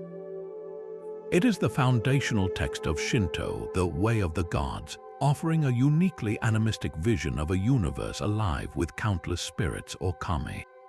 The Kojiki begins, like so many creation myths, with a formless, silent chaos, but this chaos is not a void. It is a gentle, oily sea, a primordial soup where the first germs of life slowly coalesce. From this, the first generations of deities emerge spontaneously and invisibly. Finally, the 7th generation appears, a pair of siblings, the male Izanagi, he who invites, and the female Izanami, she who invites. The other, older gods charge them with a monumental task to give solid form to the world below, which still drifts like a floating jellyfish upon the ancient seas. They stand upon the floating bridge of heaven, Ama no Yukihashi, and plunge a magnificent jeweled spear, Aim no Nuboko, into the briny waters below. As they lift the spear, drops of salt water fall from its tip, coagulating into the first island, Onogoro-shima, the self-curdling island. They descend to this new land and erect a great pillar, Aim no Mihashira, the heavenly pillar, and a magnificent hall. This pillar becomes the central axis around which their creation and their fate will revolve. Their union is governed by a crucial ritual of courtship. As they circle the pillar from opposite directions they meet, Izanami speaks first, saying, "What a fine young man." Izanagi then responds, "What a fine young woman." They unite, but their first offspring is a failure, a leech child, Haruko, who is set adrift in a reed boat. Confused and shamed, they consult the higher deities who reveal the error. The woman, Izanami, had spoken first, violating the natural order. They must perform the ritual again. This time, when they meet after circling the pillar, Izanagi speaks first. "What a fine young woman," he says. Izanami then responds, "What a fine young man." This time, their union is fruitful and proper. From their coupling, they give birth not to humans, but to the very geography of Japan itself, the 8 main islands of the Japanese archipelago. They then birth the countless kami that inhabit every facet of the natural world, the kami of the sea, the kami of the wind, the kami of the trees, and the kami of the plains. This establishes a core Shinto principle. The entire natural world is intrinsically divine, populated by a vast multitude of spirits that demand respect and reverence. But the act of creation takes a devastating toll. While giving birth to the fire god Kagetsuchi, Izanami is horribly burned. As she lies dying, she vomits, urinates, and defecates, and from these fluids and matter are born more kami, a final, painful act of creation. She then descends into the land of Yomi, the gloomy, polluted underworld of the dead. Izanagi is stricken with grief and rage. He slays the fire god Kagetsuchi, and from the blood and body parts of the slain deity, even more kami are born, continuing the cycle of creation from destruction. But his love for Izanami is too strong. He decides to journey to Yomi to bring her back to the land of the living.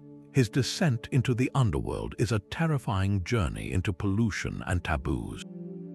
He finds Izanami in the shadows and begs her to return with him. She tells him he is too late. She has already eaten the food of the underworld and is now one with Yomi. However, she says she will plead with the gods of Yomi for her release. She makes him promise not to look upon her while she negotiates, but Izanagi, waiting in the oppressive darkness, loses patience and breaks his promise. He snaps a tooth from his comb, lights it as a torch, and holds it aloft. The sight that greets him is one of absolute horror. The once beautiful Izanami is now a rotting, putrefying corpse, writhing with maggots, with 8 thunder deities dwelling in her decomposing body. She shrieks in humiliation and rage at being seen in this state. Her shame transforms into fury, and she commands the hideous hags of Yomi to pursue him. What follows is a frantic, nightmarish chase out of the underworld. Izanagi flees, throwing his headdress, which becomes a bunch of grapes to distract the pursuing hags. He throws his comb, which becomes bamboo shoots. Finally, as Izanami herself gives chase, he rolls a massive boulder to block the entrance to Yomi, forever severing the land of the living from the land of the dead. From opposite sides of the stone, they speak their final words of divorce. Izanami declares that if he leaves her, she will strangle 1,000 of his people every day. Izanagi responds, "Then I will cause 1,500 to be born every day." This exchange establishes the inevitability of death, but also the relentless regenerative power of life. To purify himself from the spiritual pollution of Yomi, Izanagi performs the first ritual misogi, or purification, washing himself in a river. As he washes, an astonishing thing happens. From each article of clothing he drops and each part of his body he cleanses, a new kami is born. From the washing of his left eye is born the most glorious of all, Amaterasu Omikami, the sun goddess who radiates light and warmth from her body. From his right eye is born Tsukuyomi no Mikoto, the moon god, and from his nose is born the impetuous and stormy Susanoo, the god of the sea and storms. This divine trinity would dictate the next great chapter of the myth. Izanagi assigns them their realms. To Amaterasu, he gives the high plane of heaven, to Tsukuyomi, the night, and to Susanoo, the seas.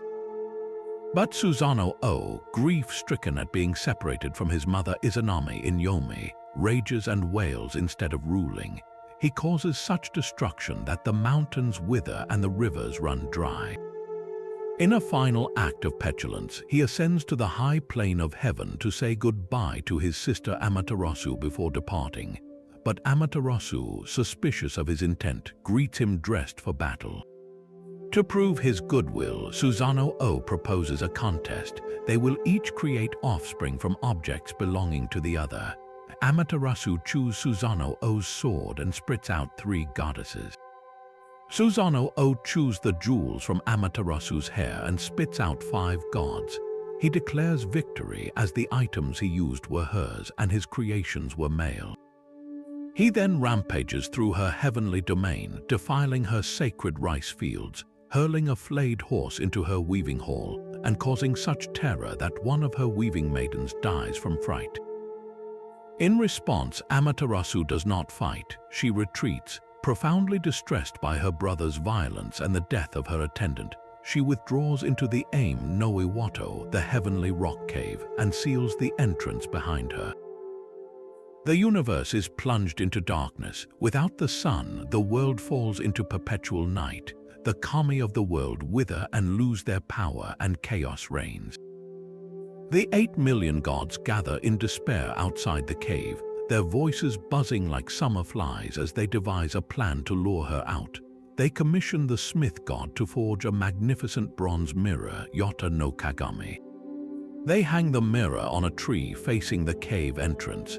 They have the jovial goddess Aim no Yum perform a comical, lewd dance on an upturned tub. As she dances, she stomps her feet and sheds her clothing, sending the assembled gods into roars of laughter. Amaterasu, inside her cave, is puzzled by the uproar in the darkness. What could possibly be causing such merriment without her light? Curious, she cracks open the cave door and asks what is happening. Aim no Yum tells her that they are celebrating because there is a deity greater than her present. As she says this, the other gods hold up the magnificent mirror.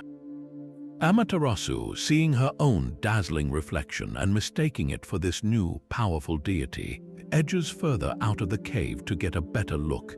At that moment, the god of force, Aim no Tajikarao, who has been hiding beside the entrance, grabs her hand and pulls her fully out into the open. Another god stretches a sacred rope, a Shaim Nawa, across the cave mouth to prevent her from returning. Light is restored to the world. This pivotal myth is reenacted in Shinto ritual to this day, and the mirror, along with the sword and jewels from the contest, would become the 3 imperial regalia of Japan, symbols of the emperor's divine right to rule. For her transgressions, the assembled gods punish Susanoo by cutting his beard, pulling out his fingernails, and banishing him from heaven. His descent to earth leads him to the land of Izumo, where he performs his one great act of heroism, slaying the 8-headed, 8-tailed serpent Yamata no Orochi.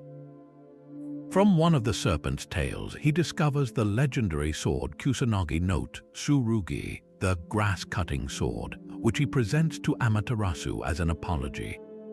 This sword becomes the second of the 3 sacred treasures. The stage is now set for the Kojiki's final, crucial movement, the descent from heaven. Amaterasu decides that the luxuriant reed plain of the fair ears of rice, the earth, should be ruled by her descendants. She sends her grandson, Ninigi no Mikoto, down from the heavens to take possession of it. As he descends, she bestows upon him the 3 sacred treasures, the mirror, the sword, and the jewel, saying, "This mirror, have it with you as my soul, and worship it as you would worship me." She also gives him a divine charge, promising that his dynasty will prosper and endure for as long as the heavens and the earth. Ninigi descends to Mount Takachiho in Kyushu and establishes his heavenly rule on earth. His great-grandson would be Jimmu, the legendary first emperor of Japan, who according to tradition began his reign in 660 BCE, founding an unbroken imperial line that continues to this day. This is the ultimate purpose of the Kojiki, to provide a divine genealogy tracing the emperor's ancestry directly back to the sun goddess Amaterasu herself. It is a spiritual and political document of immense power, grounding the authority of the state in the very origins of the cosmos. The Kojiki presents a universe not of good versus evil, but of purity versus pollution, of order versus chaos. It teaches that the spiritual and the worldly are inseparable, that the gods are present in the wind, the water, and the mountain, and that through ritual, respect, and the maintenance of tradition, humanity can live in harmony with the divine world that gave it birth.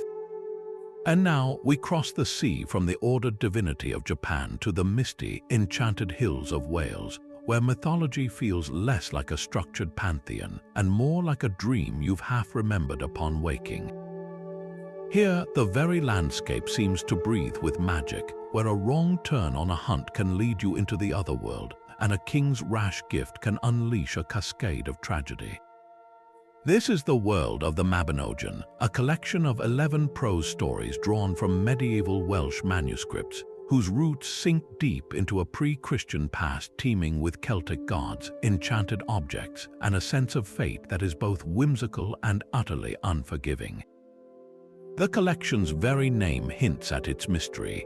Mabinogion is a bit of a misnomer, likely coined by an early translator from the word Mabinogi, which refers to the first 4 tales or 4 branches concerning the families of Pwyll and Bran. These stories are the ancient mythological heart of the work, tales so old that the gods within them have begun to fade into legendary heroes and kings, their divinity peeking through the cracks of a more recent Christian veneer. Reading them is like watching a palimpsest where the older, primal layer of myth constantly shows through the later writing. Our journey into this other world begins with Pwyll, Prince of Dyfed. While out hunting, he makes the classic Celtic error of pursuing a magnificent stag and accidentally poaching it from a rival hunter of unearthly nobility. This is no mere man, but Aron, the king of Anon, the Welsh otherworld, a realm not of death, as in later Christian interpretation, but a parallel dimension of eternal youth, feasting, and magic. Instead of demanding vengeance, Aron proposes a strange and profound exchange. He and Pwyll will swap places for a year. Pwyll will rule Anon, his sole duty being to defeat Aron's rival Halfdan in single combat with a single specific condition: he may only strike one blow. Pwyll agrees, and after a year of living as a god-king, he faces Halfdan. He lands a crippling blow, and when Halfdan pleads for a second strike to finish him, a plea that would traditionally be honored, Pwyll remembers his promise. He says, "I will not. I have fulfilled my duty. I will not strike another." With that, he secures Aron's kingdom and earns the eternal title Pwyll Pen Anon, Pwyll, head of the otherworld, establishing a sacred bond between the mortal and divine realms that will echo through the rest of the tales. This theme of harrowing exchange continues in the second branch, the devastating story of Branwen, daughter of Llŷr. Her brother, Bendigeidfran, is the giant king of Britain, a figure so vast he can wade across the Irish Sea. To secure an alliance, he gives Branwen in marriage to the Irish king, Matholwch, but this political union is immediately poisoned by the jealousy of another brother, Efnisien, a troublemaker of pure, chaotic spite. Insulted at not being consulted, he mutilates Matholwch's horses, a grievous affront. To atone, Bendigeidfran offers Matholwch a magical cauldron with the power to resurrect the dead, though the resurrected will be forever mute.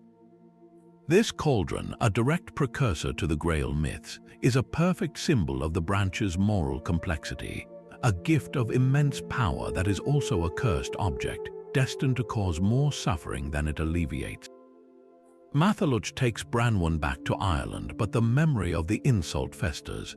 She is mistreated, forced to work in the kitchens, and beaten every day.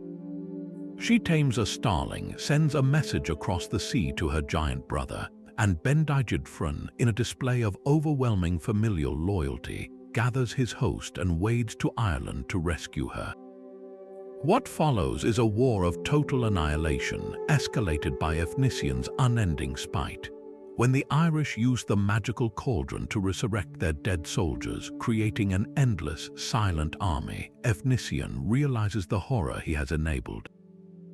He hides among the Irish corpses, is thrown into the cauldron himself, and sacrifices his life by stretching and bursting his heart, destroying the cauldron from within. The war ends with the near-total destruction of both armies. Only 7 Welshmen survive, along with the grievously wounded Bendigeidfran, who commands them to cut off his head and carry it back to London, where it will continue to speak and act as a protective talisman for Britain for 87 years. Branwen, witnessing the utter ruin her rescue has caused, dies of a broken heart, lamenting, Woe that I was ever born, 2 good islands have been laid waste because of me. It is one of the most tragic endings in all of literature, a stark lesson on the catastrophic cost of pride, vengeance, and even well-intentioned rescue. The Mabinogion is also a treasure trove of Arthurian precursors, presenting a king far older and wilder than the refined ruler of Camelot. In Culhwch and Olwen, we meet a young hero, Culhwch, cursed by his stepmother to love only one woman, the beautiful Olwen, daughter of the malevolent giant Ysbaddaden. To win her hand, Culhwch must complete a series of 39 seemingly impossible tasks, or anothau. He rides to the court of his cousin, Arthur, and the portrayal is breathtakingly archaic. Arthur's court is not a place of round tables and chivalry, but a warrior's hall filled with superhuman figures. His men include supernatural beings like Gwyn ap Nudd, the king of the Tylwyth Teg, the Welsh fairies, and Kai, who can hold his breath for 9 days underwater and radiate heat from his hands. Arthur himself is a generous, powerful, and slightly petulant warlord who agrees to help, declaring, "We will not deny you that." The story becomes a massive, picturesque hunt across the island, a gathering of magical helpers and the acquisition of magical tools, from the comb and shears hidden between the ears of the boar Twrch Tiawith to the blood of the Dark Witch. It is a blueprint for the quest narrative, a chaotic and thrilling adventure where the hero's success depends entirely on the collective, often bizarre, skills of his allies. But perhaps the most fascinating figure in the entire collection is Manannadin, the brother of Bendigeid from the second branch. In the third branch, he is the lone voice of wisdom and patience in a world cursed by supernatural wrath. After the war in Ireland, he and his companion Pryderi return to Dyfed, only to see a magical mist descend upon the land. When it lifts, every single living soul, every animal, every sign of civilization is gone. The two are the only men left in a completely empty country. While Pryderi reacts with frustration, Manannadin, the steadfast and clever survivor, proposes they simply adapt. They travel to England and become master craftsmen, saddlers, shield makers, shoemakers, but their preternatural skill always arouses the jealousy of the local guilds, forcing them to move on. They return to Dyfed, and when Pryderi is magically trapped after foolishly grabbing a golden bowl from a mystical castle that appears out of nowhere, it is Manannadin who coolly deduces the cause. The curse is the work of a vengeful magician, a former suitor of Rhiannon, Pryderi's mother. Instead of fighting, Manannadin uses his wits. He catches a pregnant mouse he sees stealing his wheat, the one creature thriving in the cursed land, and prepares to hang it. A clergyman, then a priest, then a bishop appear, each offering greater riches to spare the mouse. Manannadin, with immense patience, refuses all offers until the bishop finally reveals himself as the magician and lifts the curse, restoring the people of Dyfed. Manannadin's victory is not won by strength or magic, but by quiet observation, practicality, and an unshakable nerve, offering a different, more modern kind of heroism. The world of the Mabinogion is one of deep, often unsettling magic. It is a world where heads continue to speak, where horses can be kings, and where a beautiful woman can ride out of a fairy mound on a horse that cannot be caught. These stories are the fragile, precious vessel for the beliefs of the pre-Christian Celts, preserving echoes of their gods, like Llyr, the sea god, and Rhiannon, who likely descends from the horse goddess Epona. They provide the raw, mythic clay from which later authors like Chrétien de Troyes would sculpt the Arthurian romances, taking characters like Sir Kay from the supernatural Kai and the Grail from the magical cauldron of rebirth. To read the Mabinogion is to step into a world where the veil between the real and the fantastic is gossamer thin, where every action has profound and unexpected consequences, and where the old, wild heart of myth still beats powerfully beneath the surface of a more civilized age. After wandering through the enchanted, dreamlike hills of Welsh mythology, we now journey to a land of sun-scorched earth and sweeping savannas, where history and magic are not separate realms but are woven together into the very fabric of a nation's identity. We arrive in 13th century West Africa for the story of Sundiata Keita, the epic of a man whose life was so extraordinary it could only be explained through the language of destiny, sorcery, and divine favor. This is more than a legend. It is the foundational narrative of the Mali Empire, a story kept alive for centuries by a special class of oral historians and poets known as Jelu or griots. For the Man people, this epic is not a fictional tale but a sacred history, a living memory that explains who they are, where they came from, and the values that have sustained them for generations. Our saga begins not with a prophecy of glory, but with one of profound dread. The ruler of the small Mandinka kingdom of Kangoba, Magan Konfata, is a handsome and respected man. One day, a hunter prophet from a distant land arrives at his court. This hunter gazes upon the king and delivers a startling prediction. The king will take a wife who will be hideously ugly, but she will bear him a son who will become the greatest king the world has ever known.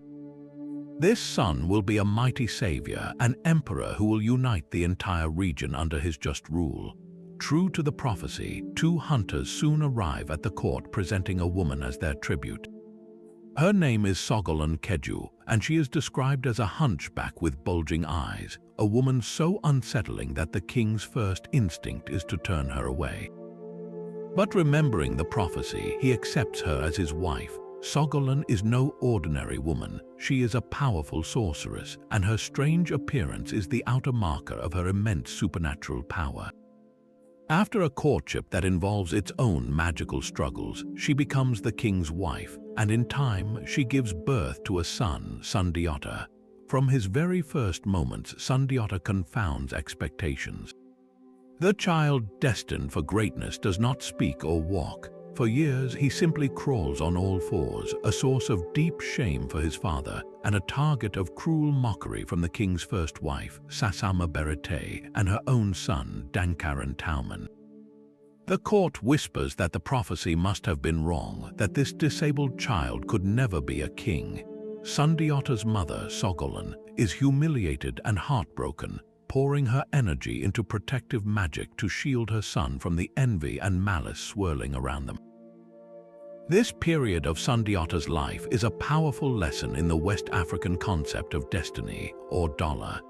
It suggests that greatness is not always immediately visible, that it can lie dormant, waiting for the precise moment to reveal itself, and that those who mock what they do not understand often do so at their own peril.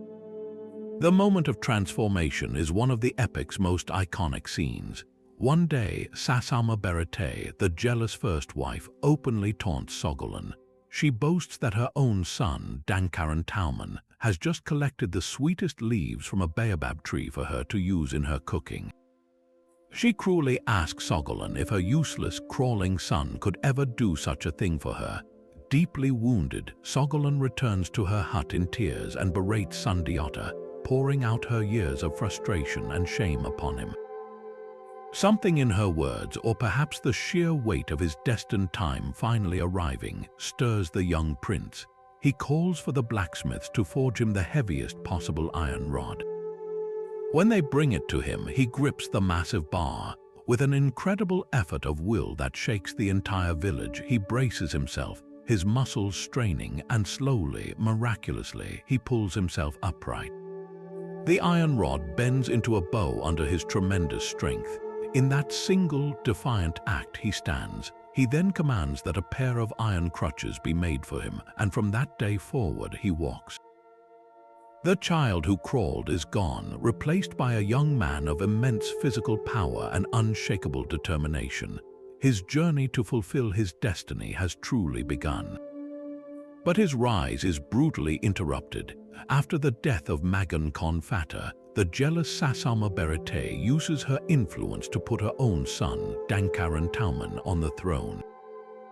Fearing the now powerful Sundiata, she forces him, his mother Sogolon, and his sisters into exile. This period of wandering is a crucible that forges the future emperor. They travel from kingdom to kingdom, often facing suspicion and hardship. Sundiata learns the arts of war, politics, and diplomacy. building a reputation as a formidable warrior and a charismatic leader. Throughout this exile, he is protected and guided by his mother's deep knowledge of magic and the natural world. Sogolan is his first and most important mentor, using her powers to overcome the many supernatural obstacles placed in their path by Sundiata's enemies. This reflects a central theme of the epic, that political and military power are inextricably linked with spiritual power. A true ruler must master both the material and the mystical worlds. While Sundiata is in exile, a terrible scourge falls upon his homeland. The arrogant and cruel sorcerer King Saumayoro Kante of the Soso tribe has conquered Kangaba and subjugated the entire Mandinka people. Saumayoro is a figure of pure, terrifying evil, a villain whose power seems absolute. He possesses a dark, formidable magic. His tower is adorned with the skulls of the 9 kings he has defeated, and he is protected by powerful charms that make him nearly invincible in battle. His reign is one of terror and oppression. The oppressed Mandinka people send secret messengers to find Sundiata, begging their destined king to return and liberate them. Sundiata's personal quest for restitution now transforms into a national crusade for freedom. To defeat a sorcerer king, Sundiata knows he must become more than just a great general. He must become a master of the supernatural. He begins assembling a coalition of allies, not just armies, but powerful magic users in their own right. The most crucial among them is his half-sister, Nona Triben, and his loyal griot, Balafaseke. In a daring espionage mission, they infiltrate Saumayoro's palace at Soso. Nona Triben uses her wit to befriend the sorcerer king and discover the secret source of his power, while Balafaseke, a master of words and music, discerns the magical rhythm that can counteract it. They learn that Saumayoro's strength is tied to his sacred totem, a rooster. But more importantly, Balafaseke manages to steal the magical artifact that is the very heart of Saumayoro's power, a poisoned arrow attached to a white cockerel spur. With this knowledge and this weapon, Sundiata can finally face his foe. The climactic battle of Karina is not merely a clash of armies, but a confrontation of opposing magical forces. As the two massive forces meet on the plain, Sundiata and Saumayoro first engage in a duel of insults and magical boasts, a traditional prelude to combat meant to weaken the opponent's spirit. Then the armies crash together. Sundiata, armed with the stolen magical spur, fires the fateful arrow. It does not kill Saumayoro outright, but it grazes him, and in that moment something vital breaks. The spell of invincibility is shattered. Saumayoro's power drains from him, and he turns and flees the battlefield in terror and confusion. His army, seeing their invincible leader broken, collapses and is routed. Sundiata's victory is total. The epic tells us that Saumayoro vanished into the mountains of Kulikoro, disappearing from history forever, a fitting end for a ruler whose power was always supernatural and whose defeat required a magic greater than his own. In the aftermath, Sundiata does not merely claim a throne, he founds an empire. He gathers all the defeated chiefs and kings at a great assembly known as the Jibara. Here, he does not impose a tyrannical rule but establishes the Mandan Charter, also known as the Kyorukan Fuga Charter. This remarkable document is one of the earliest recorded declarations of human rights. It established laws guaranteeing the freedom of expression, environmental protection, the social role of women, and the abolition of slavery. Sundiata's greatness lies not just in his conquest, but in his wisdom to build a lasting peace based on justice and mutual respect. He becomes the Mansa, or Emperor, of Mali, and under his rule the empire expands, control over the lucrative gold and salt trades is secured, and a golden age of peace and prosperity begins. The child who could not walk had now built an empire that would stand for centuries, a testament to the unbreakable will of one man guided by destiny, protected by magic, and driven by a profound sense of justice for his people. The epic of Sundiata remains the soul of Mali because it is not just about a king, but about the very ideals of resilience, unity, and the transformative power of destiny that anyone, no matter their humble beginnings, can achieve. Leaving the sun-drenched plains of West Africa, we now ascend to the roof of the world, to the high plateaus and snow-capped peaks of Tibet, where the air is thin and stories are carried on the wind.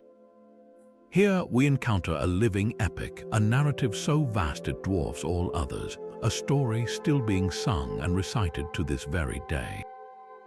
This is the epic of King Jessar, a monumental cycle of tales that is not a relic of the past but a vibrant, breathing tradition, a tapestry woven from threads of pre-Buddhist shamanism, Buddhist philosophy, and the collective historical memory of the nomadic peoples of Central Asia. To call it long is an understatement. It is believed to be the longest oral epic in the world, with some versions running to over 100 times the length of the Iliad and the Odyssey combined. It is not a single fixed text, but a fluid, ever-evolving performance, its details shaped by the breath of each individual bard, known as a drum or bagshi. Our story begins not with a conventional birth, but with a divine intervention born of desperate need. The land of Ling is suffering under a plague of demons and oppressive rulers. The people are lost, and the gods themselves look down with pity. In response, the celestial beings decide to send a savior to the mortal realm. 3 sons of the supreme god are asked to undertake this mission, but the first 2 refuse, daunted by the hardships of earthly life. It is the youngest, determined and compassionate, who volunteers. His name is Jambu, and his descent to earth is orchestrated with intricate care. He is sent not as a mighty warrior, but as the son of a disgraced branch of the Ling royal family, a boy who will have to earn his status through sheer virtue and prowess. His mother is Singlon, and his earthly father is the chieftain Senglon. His birth is accompanied by miraculous signs. Rainbows appear, flowers bloom out of season, and sweet aromas fill the air. Yet his early years are marked by a deliberate obscurity. He and his mother are cast out from the main camp, forced to live in poverty on the outskirts of society. Known then as Joru, the boy behaves in ways that seem foolish, lazy, and even malevolent. He plays cruel pranks, sleeps all day, and is dismissed by everyone as a worthless simpleton. This period of disguise is a profound spiritual test and a critical narrative device. Joru's apparent idiocy is a mask, a way to see the true nature of those around him without the filter of his destined glory. He perceives the greed, jealousy, and selfishness of the other chieftains of Ling, all while secretly preparing for his true purpose. His only constant companion and the key to his future is a horse chosen for him by the gods themselves. This is not merely a steed, it is a divine emanation, a magical partner crucial to his destiny. The horse, named Kyong Gokar, or white-faced wild Kyong, is discovered as a scruffy, neglected foal. Joru, seeing its true nature, cares for it, and it grows into the most magnificent creature in all of Ling, capable of understanding human speech, flying across great distances and foreseeing danger. The bond between Jessar and Kyong Gokar is one of the epic's most cherished elements, symbolizing the perfect harmony between a leader and the vital, instinctual forces he must guide. The moment of revelation arrives during a great horse race organized by the people of Ling to decide who will be their king and who will win the hand of the beautiful Princess Drugmo. The arrogant chieftains, sure of their victory, are confounded as Joru, the supposed fool, mounts his divine horse. Shedding his rags and his disguise, he transforms into a radiant, powerful warrior. With Kyong Gokar outpacing every other competitor, he wins the race decisively, claims his kingship, and is given his true name, Jessar. At that moment, he also receives his divine weapons, most importantly his miraculous bow, arrows, and sword, all bestowed upon him by the gods for the battles to come. His first act as king is not one of conquest but of integration. He brings his formerly impoverished mother into the center of the royal camp, establishing his reign on a foundation of compassion and filial piety. Djeser's reign is defined by a series of campaigns, each a massive epic in its own right. These are not wars of territorial expansion for its own sake, but righteous crusades to subdue demonic forces and hostile kings who threaten the spiritual and physical well-being of his people. His first and most famous foe is the demon king of the north, Lutsen, a monstrous being with 18 heads who embodies greed, violence, and spiritual corruption. Lutsen has captured the beautiful wife of a minor deity, and his very existence throws the natural and supernatural worlds out of balance. Djeser's campaign against him is a masterclass in strategy and magic. He doesn't confront the demon directly at first. Instead, he uses cunning, disguising himself and infiltrating Lutsen's fortress. He learns that the demon's life force is tethered to external objects, a secret conch shell and a magical tree. Only by destroying these can Lutsen be killed. After a cataclysmic battle, Djeser succeeds, but the victory is not without its moral complexity. In some versions, he even marries Lutsen's wife, demonstrating a theme of integration rather than annihilation, of transforming the energy of the defeated foe rather than simply erasing it. This pattern repeats across the epic. Djeser journeys to the east to defeat the demon king Gurkha, who has stolen the magical horses of Ling. He travels to the land of Hor to rescue his own wife, Drugmo, after she is abducted by the tyrannical white-faced king. Each of these campaigns is a rich allegory. The demons represent inner poisons, ignorance, aggression, desire, and pride. The hostile kingdoms symbolize the external challenges of a harsh world, harsh climates, rival tribes, and political strife.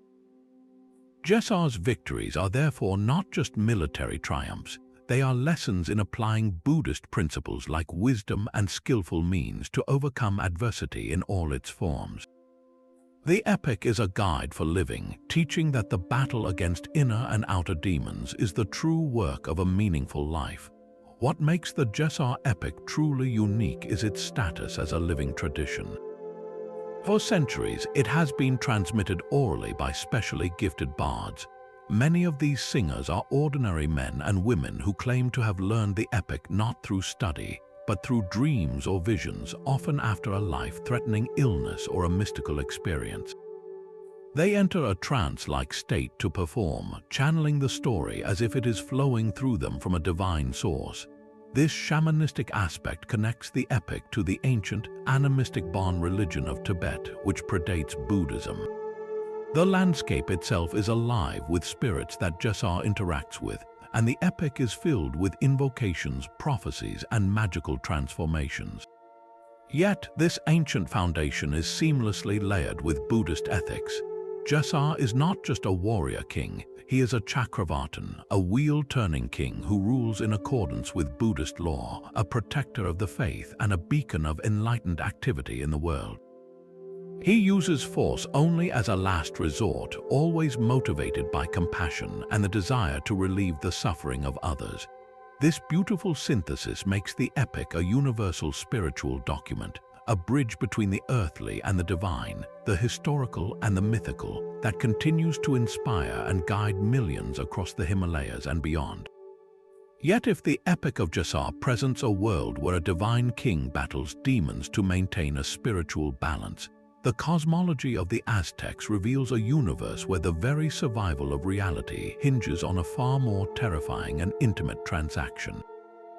We journey now from the Himalayan plateaus to the high-altitude valley of Mexico, to a civilization whose view of existence was both magnificent and terrifyingly fragile. For the Aztecs, time was not a linear march toward progress, but a series of collapsing cycles, each ending in absolute annihilation. Theirs was a world living on borrowed time, a precarious fifth age sustained only by the most precious offering humanity could give, the human heart itself. This is the legend of the Five Suns, a creation myth that is not about a single beginning, but about multiple catastrophic endings, a narrative that shaped every aspect of Aztec life, from the emperor's duties to the farmer's fears. The story is carved into the very face of the most famous Aztec artifact, the Sun Stone, often mistakenly called the Calendar Stone. This massive, intricate sculpture is not a timekeeping device for the years, but a monumental map of the cosmos, and at its center glowers the face of the current sun, Tunatia, his tongue a flint knife demanding sustenance. Surrounding him are 4 square panels representing the 4 previous world ages, or suns, that were created and then utterly destroyed. Each sun was governed by a different deity, a different element, and inhabited by a different race of beings, and each met its end due to the flaws of its inhabitants or the imbalance of its ruling force. This cyclical view of history, where cataclysm is not a one-time event but a recurring feature of existence, fostered a profound and constant anxiety. The Aztecs believed they were living in the 5th sun, the Nahui Olan, or 4-movement sun, and its stability was never guaranteed. The first age was the sun of Earth, or Nahui Oslotl. In this primordial epoch, the world was inhabited by giants who lived on acorns and pine nuts. This era was presided over by the god Tezcatlipoca, the powerful and capricious smoking mirror, a deity of night, sorcery, and destiny. Tezcatlipoca managed to bring a half-sun into the sky, providing a dim, incomplete light. However, his rival, the feathered serpent god Quetzalcoatl, struck him from the sky with a great stone club. In his rage and humiliation at being bested, Tezcatlipoca transformed himself into a giant jaguar and descended upon the world. His jaguar legions then descended and devoured every single one of the giants, tearing them apart. The earth itself was shaken from its foundations and fell into the primordial waters, ending the first age in a feast of teeth and claws. From the chaos of the first destruction, Quetzalcoatl took charge and created the second age, the sun of wind, or Nahui Ehecatl.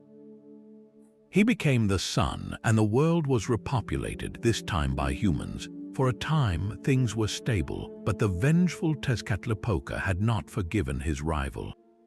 In an act of pure malice, he descended to the earth, and with a single gust of his breath, he knocked the sun from the sky. The world was plunged into darkness. Then, catastrophic winds ripped across the planet. The hurricanes were so immense that they swept the people off the face of the earth.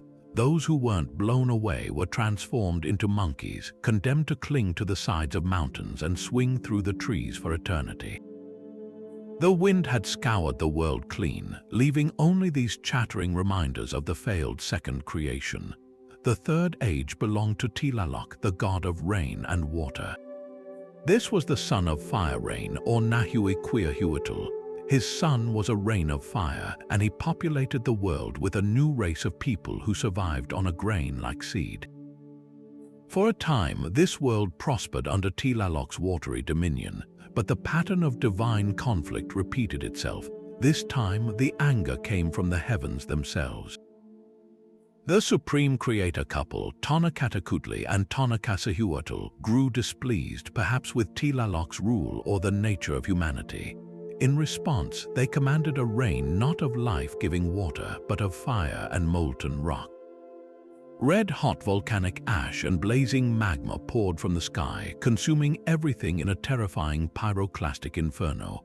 The rocks themselves boiled and melted, and the earth was set aflame. Those who did not perish in the flames were transformed into birds, able to escape the burning ground but forever marked by the cataclysm. The fourth age was the domain of Tlaloc's sister, the water goddess Chalchutlacu, she of the jade skirt. This was the son of water, or Nahui Atl. She was a benevolent goddess who presided over a time of great abundance, serving as the sun herself and blessing her people with overflowing rivers and plentiful rains.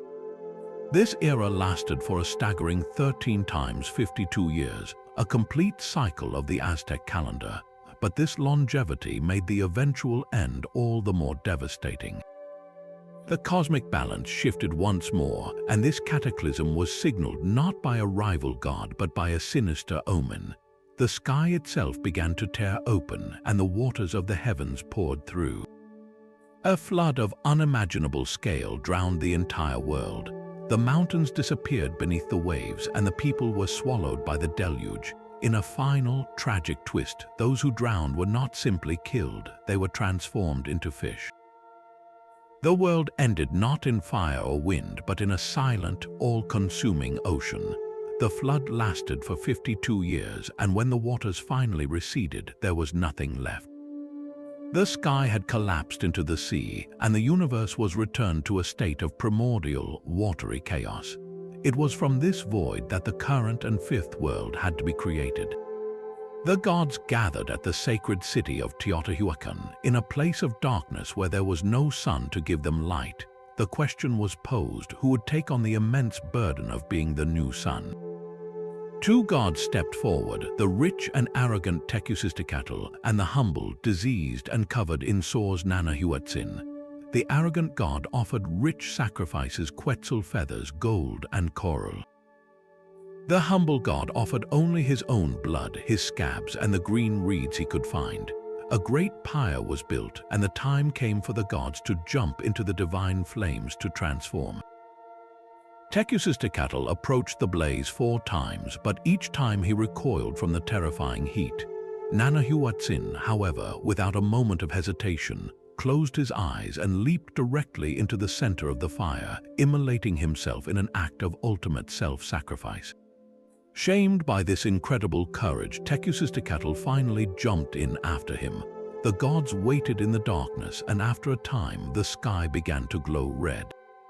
The humble Nanahuatzin rose as the brilliant, powerful sun to Natia, but he did not move. He remained fixed in the sky, demanding a payment for his sacrifice. The other gods realized that they too had to give their lives to set the cosmos in motion. One by one, the gods had to offer their own blood, their own hearts, to feed the sun and give it the energy to move across the sky. The god Quetzalcoatl performed the grisly duty, cutting out the hearts of the deities with a sacred knife. Only through this divine sacrifice did the sun begin its daily journey, creating the cycle of day and night. This foundational act established the central, terrifying principle of the fifth sun. The sun was not a passive ball of gas, but a hungry god, a warrior who had won his place through sacrifice and who required constant feeding to continue his battle against the eternal darkness. The sun's movement was a daily victory that had to be earned every single day through offering. This is why human sacrifice, or nextlahuali, the paying of debts, was not seen as an act of cruelty by the Aztecs, but as a sacred, necessary duty. They were living in the Nahui Alan, the age of movement, and its end was prophesied to be a cataclysm of earthquakes. The only thing that could stave off this final destruction was to continually strengthen the sun by feeding it with Teotl Ixiptla, the god's impersonator, a human being who was treated as an honored guest, a literal embodiment of a deity, for up to a year before the final, solemn ceremony. Their offered hearts were Tlaxcaltilistli, food for the sun, and their blood was the precious water that nourished the earth. The famous flower wars were not primarily about territorial conquest. They were ritual battles arranged with neighboring states to procure captives for this essential cosmic purpose. The scale of this practice was immense, with thousands of sacrifices performed during major festivals like the dedication of the Templo Mayor in 1487. To the Aztec mind, they were not killing people, they were saving the world. The death of a few was the price for the survival of all, a direct continuation of the sacrifice the gods themselves had made at Teotihuacan. The legend of the 5 sons was therefore not just a story from the past, it was a living, breathing truth that demanded a daily, bloody response. It was a cosmology of profound responsibility and even deeper anxiety. A reminder that the sun's rise each morning was not a guarantee, but a gift that had to be repaid.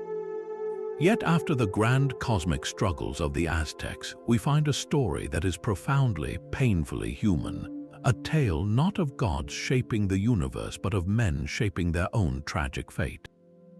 We journey now to the windswept steppes of 12th century Kievan Rus, a realm fracturing under the weight of princely rivalries, and to a singular, magnificent poem that emerged from this turmoil, the tale of Igor's campaign. This is not a myth of creation, but a lament for a kingdom tearing itself apart, a work that masterfully weaves together gritty historical reality, the lingering power of pagan gods, and a deep, melancholic love for the Slavic land. Our story begins not with a prophecy, but with a fatalistic decision. It is the year 1185, and the land is besieged by nomadic Polovtsian tribes from the southern steppes. Rather than uniting against this common threat, the Russian princes are consumed by infighting, jealously guarding their own petty domains. Into this volatile moment strides Prince Igor Sviatoslavich of Novgorod-Seversky. Driven by a thirst for personal glory and a warrior's pride, and perhaps hoping to secure his own legacy beyond the shadow of his powerful relatives, he decides to launch a solo campaign against the Polovtsians. The poem immediately frames this not as a strategic maneuver, but as an act of passionate, reckless ambition. "Brothers," he declares to his men, "better to be slain than taken captive." His mind, the poet tells us, was sharpened by valor, and he allowed his own desire for honor to sample the Don's great stream, drowning out the council of cooler heads and the ominous signs already gathering around him. For the natural world itself cries out against this venture. As Igor prepares to march, a solar eclipse blots out the sun, plunging the world into an eerie, premature darkness. This is no mere astronomical event. In the pre-Christian Slavic worldview, it is a screaming portent from Dazbog, the great solar deity and divine ancestor of the Russian people. The darkness is a direct warning, a veil drawn across the face of their forefather, signaling divine disapproval. But Igor, his heart hardened by resolve, brushes aside the omen. "Better to be slain than taken captive," he reiterates, and his warriors, stirred by his fervor, echo the cry. They cross the border river Donets, and the very landscape seems to hold its breath. Animals sense the coming bloodshed. Birds chatter warnings from the groves, wolves howl impending storms from the ravines, and eagles shriek, calling the beasts to feast on Russian bones. The poet uses this animated, prophetic environment to show a world where nature is not a backdrop but an active participant, deeply connected to the fate of humanity through a web of ancient, sacred signs that the Christianized princes have sadly forgotten how to properly read. The initial engagement is a stunning, deceptive success. Igor's host meets the Polovtsians and routs them, capturing treasure and a beautiful maiden. They celebrate, believing their valor has triumphed over fate itself, but this victory is merely the trap being sprung. The main Polovtsian force, a countless multitude of horsemen led by the Khans Konchak and Jiziye, descends upon them like a tidal wave from the steppe. The description of their approach is one of the most powerful passages in all of medieval literature. The Polovtsian hosts rushed from the Don and from the sea. They came from all sides, surrounding the Russian regiments. The children of the devil, with their wild shouts, hemmed in the brave sons of Rus. The earth groaned, the rivers flowed murkily, dust covered the fields, the banners whispered. The battle that follows is a chaotic, 3-day-long nightmare of clashing steel, blood-soaked grass, and unimaginable carnage. The poet doesn't shy from the horror, depicting the black earth beneath the hooves being sown with bones and watered with blood, sprouting a harvest of sorrow for the Russian land. Igor's army is annihilated. He and his brother are captured, their fate a testament to the cost of pride. With their defeat, the gates to Rus are flung wide open. The poem shifts perspective dramatically, becoming a panoramic lament for the entire nation. The Polovtsians spread across the land like a plague, and the suffering of the people is given a voice. Sorrow has spread its flow over the Russian land, the poet cries. Grief has flooded the Russian land. In one of the most haunting and famous sequences, the spirit of the land itself personifies to mourn. Yaroslavna, Igor's wife, stands on the ramparts of the city of Putivl and delivers a raw, incantatory lament to the elemental forces. She calls out to the wind, questioning why it carried the Polovtsian arrows against her husband's warriors. She begs the mighty Dnieper River to bring her husband back to her. She pleads with the sun, the all-bountiful Dashbog, asking why it sent its burning rays upon her lord's warriors, why it dried their bows and closed their quivers in a parched land. Her cry is a powerful echo of the old pagan world, a direct appeal to the very deities whose omens were ignored, blending Christian wife and pagan sorceress in her grief. This lament works a strange magic. It is a spell of love that transcends the battlefield. Her words are carried on the wind, and far away in his captivity, Prince Igor hears her. Stirred by her grief and ashamed of his failure, he engineers a daring escape. The poem describes his flight back across the steppe as a tense, thrilling chase, guided by wild animals and aided by a sympathetic Pelovtsian named Ovla. It is a journey of redemption, not just to freedom but back to his responsibility. His return is celebrated throughout the land, not as a conquering hero, but as a penitent prince whose suffering has, the poet hopes, taught him and all of Rus a vital lesson. The bells of Kiev ring out in joy, but the poem ends on a note of sober caution, not triumphant fanfare. The lesson is clear: the path to survival does not lie in solitary quests for glory, but in unity. The final lines are a call to all the warring princes: lay down your rivalries, defend the land together, for the enemy is not your brother in the next principality, but the true foe gathering on the frontier. The tale of Igor's campaign is a masterpiece of duality. It is a Christian epic written by a learned man, yet it breathes with the primal, animistic spirit of the old Slavic world. It is a celebration of martial courage that also serves as its most poignant critique, a lament for a fractured nation that remains, centuries later, a powerful plea for unity. Leaving the fractured principalities of medieval Russia, we now set our course across the widest expanse of water on Earth, navigating by the stars to the scattered islands of Polynesia. Here, in a world defined by the immense, unknowable ocean and the intimate, knowable islands it contains, we meet a hero of a completely different character. This is not a brooding king or a tragic warrior, but a clever, impulsive, and endlessly resourceful trickster. This is Maui, the demigod whose magical exploits form a cycle of stories so vibrant and essential they echo from Aotearoa to Hawaii, a unifying thread in the vast tapestry of Pacific culture. His adventures are not about forging empires or battling cosmic chaos. They are about making the world habitable for humanity, a mission he undertakes with a mix of breathtaking bravery and mischievous, often hilarious ambition. Maui's entrance into the world is itself a story of rejection and resilience. In many traditions, he is the last-born son, an unexpected and premature child. His mother, Taranga, shocked by this difficult birth and perhaps seeing something unusual in the infant, wraps him in a knot of her top-knot hair and casts him into the sea. This act, which would be an ending in most stories, is merely Maui's beginning. The ocean itself does not claim him. Instead, it tenderly delivers him to the shore, where he is found and raised by his ancestral grandfather, Tamanue Kai Tirangi. Nurtured in the realm of the divine, he learns powerful magic and incantations, or karakia. When he finally returns to his human family, he is initially an outsider, mocked by his older brothers for his small size and strange ways. But Maui uses his cunning to win their respect, demonstrating his magical power by transforming into various birds, proving that true strength is not about physical size but about intelligence, adaptability, and connection to the spiritual world.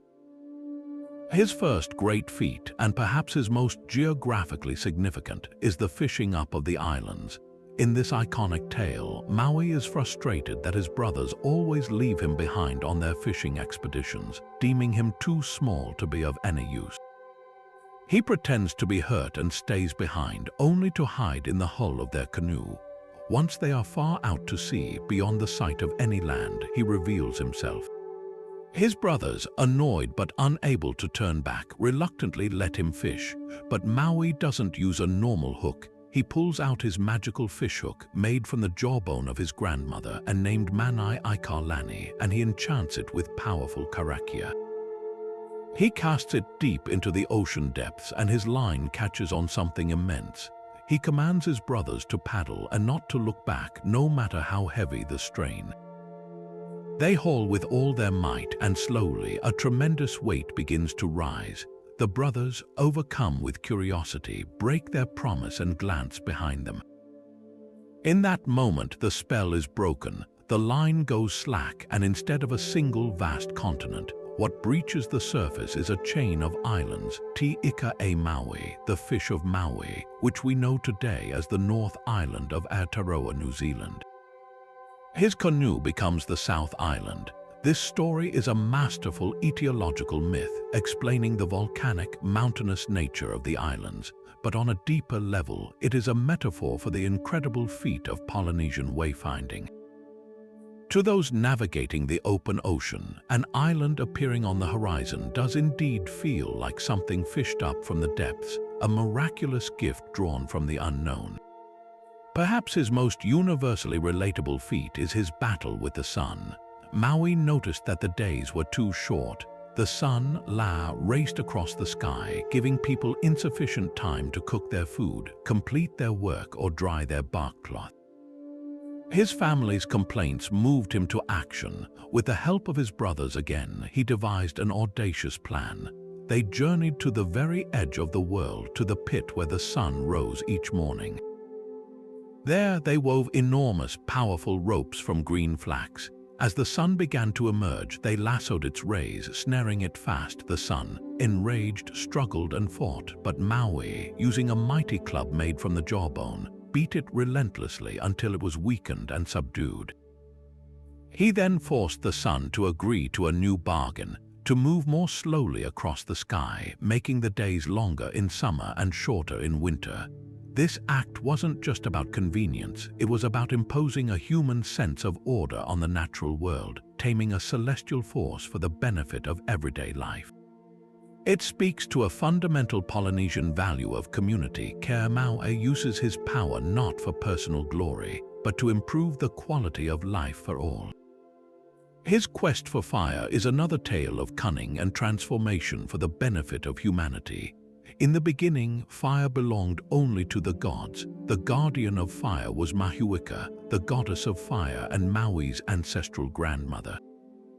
Maui, seeing his people shivering in the cold, extinguished all their fires one by one, and then volunteered to go to Mahuika to fetch new flames. She kindly gave him one of her burning fingernails. But Maui, the trickster, had a deeper plan. He would extinguish it, return, and ask for another, over and over again, testing her patience and perhaps seeking the very source of her power. After he had taken and wasted many of her fiery nails, Mahuika grew furious. She flung the last one to the ground, igniting the entire earth in a vengeful inferno. Maui, fleeing for his life, called upon his ancestors for help. They sent a deluge of rain to quench the flames, saving him. From the charred and smoldering remains of the great fire, different trees snatched the secret of fire for themselves. This is why, the story explains, we can rub certain woods together like the kaikamako tree in Aotearoa to create fire through friction. Maui's trickery, though it nearly caused disaster, ultimately resulted in fire becoming a democratized tool, no longer jealously guarded by the gods but accessible to all people. Yet for all his world-shaping successes, Maui's cycle ends not in triumph but in a profound and sobering failure, his attempt to conquer death itself. He had accomplished so much, but he saw that his beloved mother, Taranga, still had to descend into the night, into the realm of the goddess of death, Hain Nui Tipo. This was the one natural law he could not abide. He declared to a group of birds that he would enter the goddess's body as she slept, journey through her, and emerge from her mouth, thus destroying death and granting humanity eternal life. The birds were terrified, warning him of the folly of this act, but Maui, armed with his magic and his confidence, insisted. He had his companions, the small fantail birds, promise to stay absolutely silent as he stripped naked and began to crawl into the sleeping goddess. All was going to plan until Hai-Nui Tipo's body, lined with sharp obsidian and volcanic glass, began to constrict around him. The sight was so shocking and strange that one of the fantails, the Piwakawaka, could not contain itself. It burst into a fit of laughter, waking the death goddess. She opened her eyes, realized what was happening, and crushed Maui between her powerful thighs. The great trickster, the fisher of islands, the snarer of the sun, was killed. His quest to overcome mortality ended it, ensuring that death would remain a permanent part of the human condition. This final story is the most philosophically rich of all. It doesn't just explain why we die. It teaches a crucial lesson about the limits of even the greatest power and the importance of respecting natural boundaries. Maui's failure is a warning against overweening pride or hubris. It suggests that some laws of the universe are immutable and that attempting to violate them leads only to destruction. Furthermore, the cause of his failure, the laughter of a small bird, is deeply significant. It underscores that even the grandest plans can be undone by the smallest, most unpredictable elements of nature, a humbling thought for a people who lived at the mercy of the vast ocean. The Maui cycles in their entirety present a complete and complex hero. He is a culture bringer, a benefactor of humanity, a skilled navigator in both the physical and spiritual worlds, but he is also impulsive, mischievous, and ultimately flawed.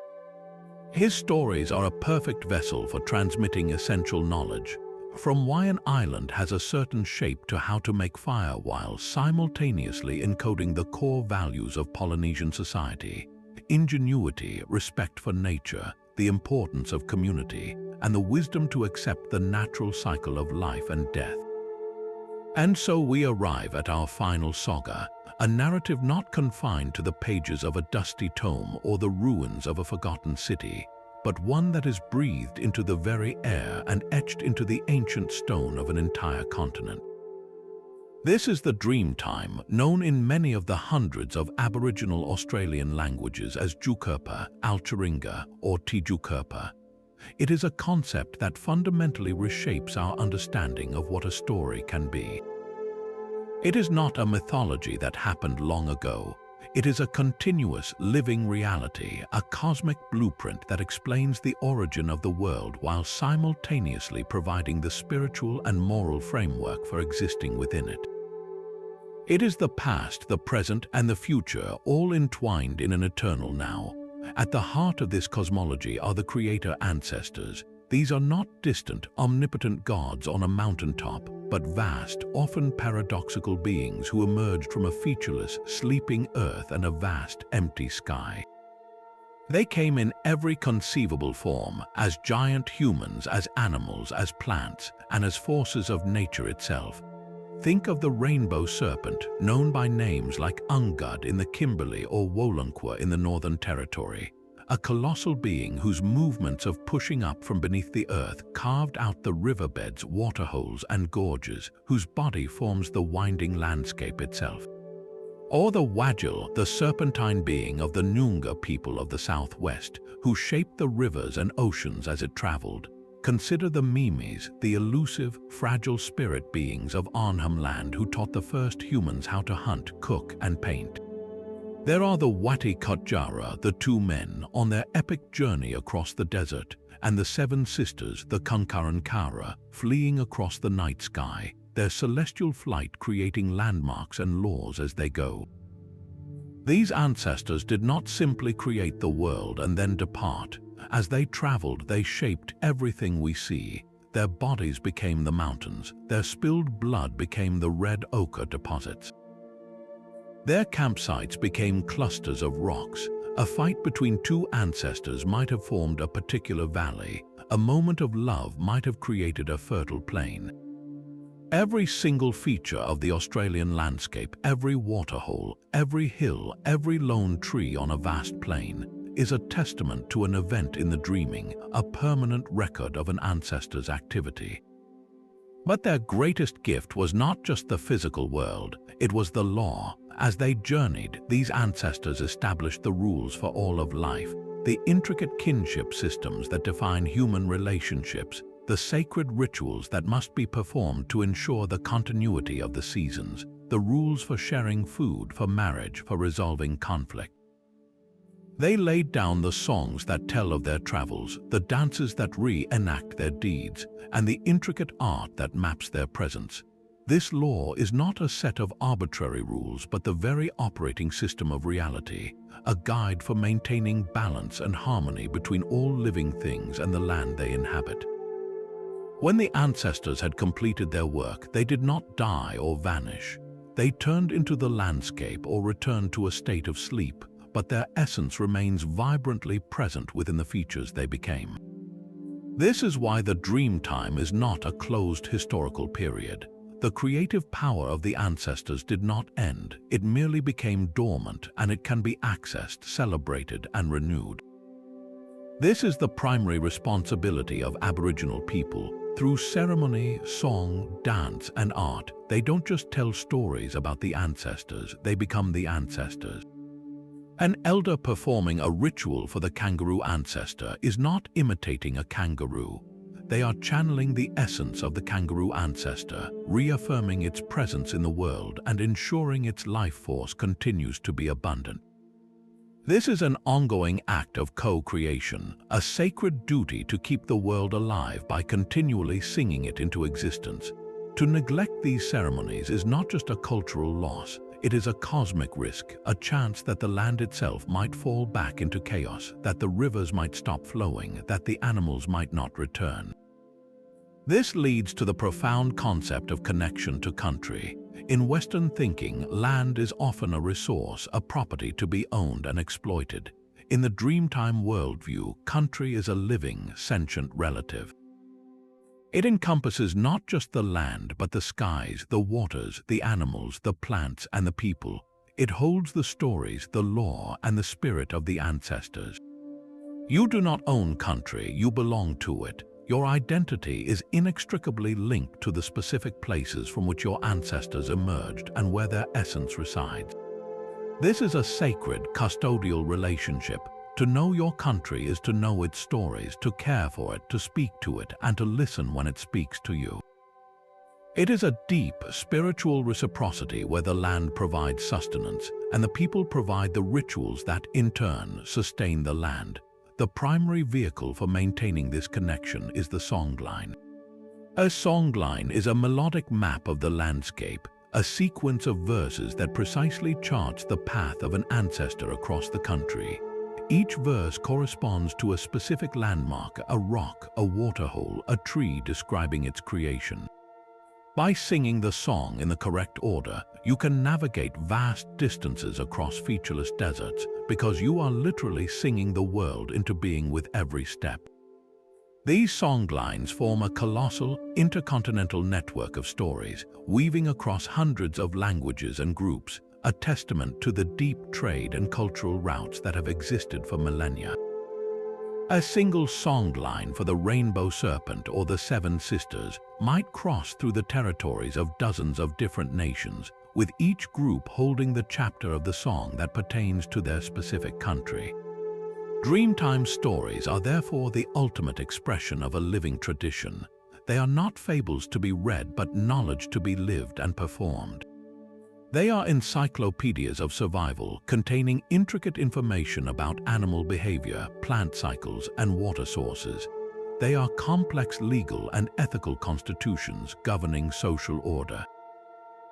They are spiritual texts connecting the mundane to the metaphysical, and they are breathtakingly beautiful narratives full of drama, humor, love, and tragedy. To hear a story told by its rightful custodian on the country where it happened is to understand that the Dreamtime is not about the dreaming as a state of sleep, but about the dreaming as a state of heightened reality, the enduring, eternal, and ever-present foundation of all existence.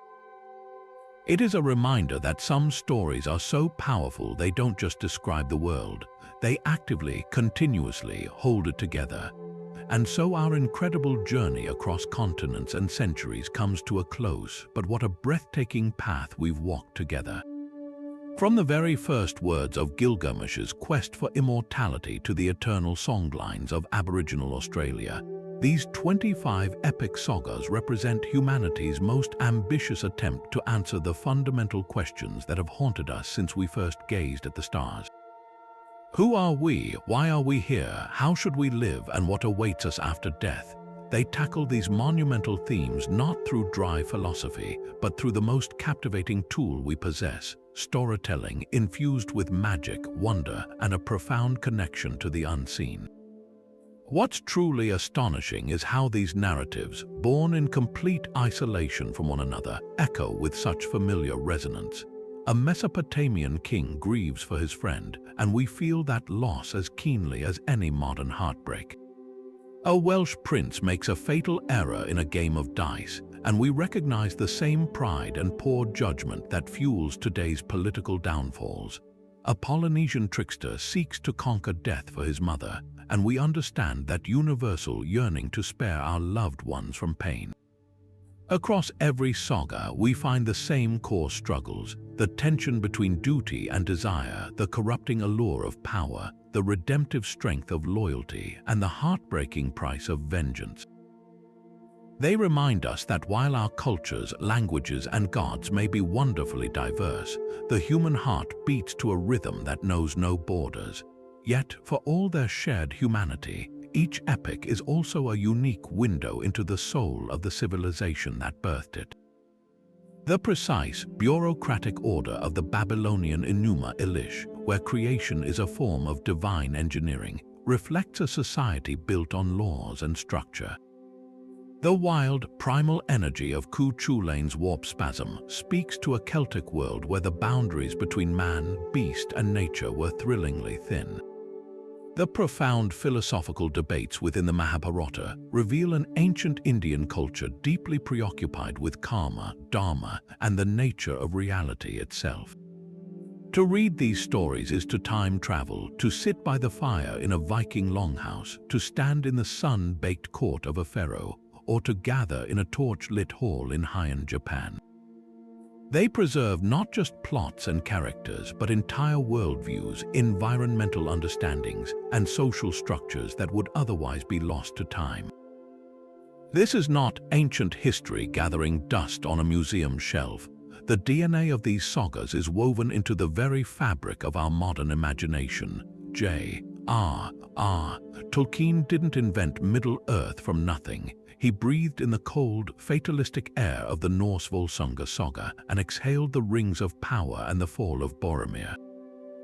George Lucas's Star Wars draws directly from the hero's journey template found in tales like the Epic of Jessar and the Arthurian legends, complete with wise mentors, dark temptations, and the struggle to balance a great power.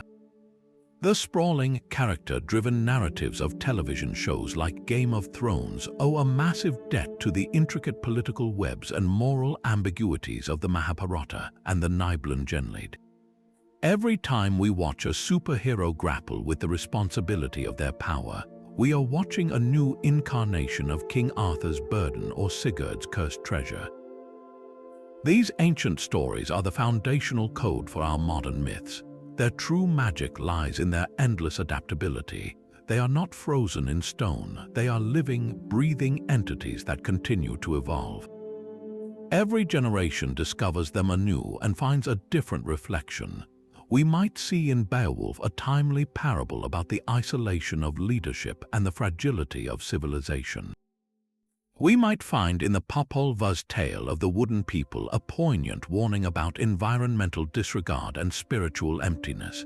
A modern reader might relate to Medea's rage in a way a Greek audience never could, or see in Sundayata's rise from disability to greatness a powerful story of resilience over adversity. These epics are mirrors, and what we see in them tells us as much about ourselves as it does about the past. So as this video ends, let your curiosity be the beginning of a new adventure. Pick one of these sagas that called out to you and dive in. Read a translation of the Iliad and feel the terrifying human cost of Achilles' rage. Listen to a performance of a Sundayata epic and feel the rhythm of the gem drum. Explore the beautiful, haunting art of the Dreamtime and learn the stories of the land itself. These stories are our shared inheritance, a treasure trove of wisdom, wonder, and warning that belongs to all of us. They remind us of our capacity for both unspeakable cruelty and breathtaking nobility, and they ultimately reassure us that our search for meaning is a journey we have never taken alone. Now we'd love to hear from you. Which of these epic journeys resonated most deeply with you? Do you have a favorite mythological character or story from your own culture's tradition? Share your thoughts and your own favorite tales in the comments below. Let's keep this conversation, this ancient human practice of storytelling, alive and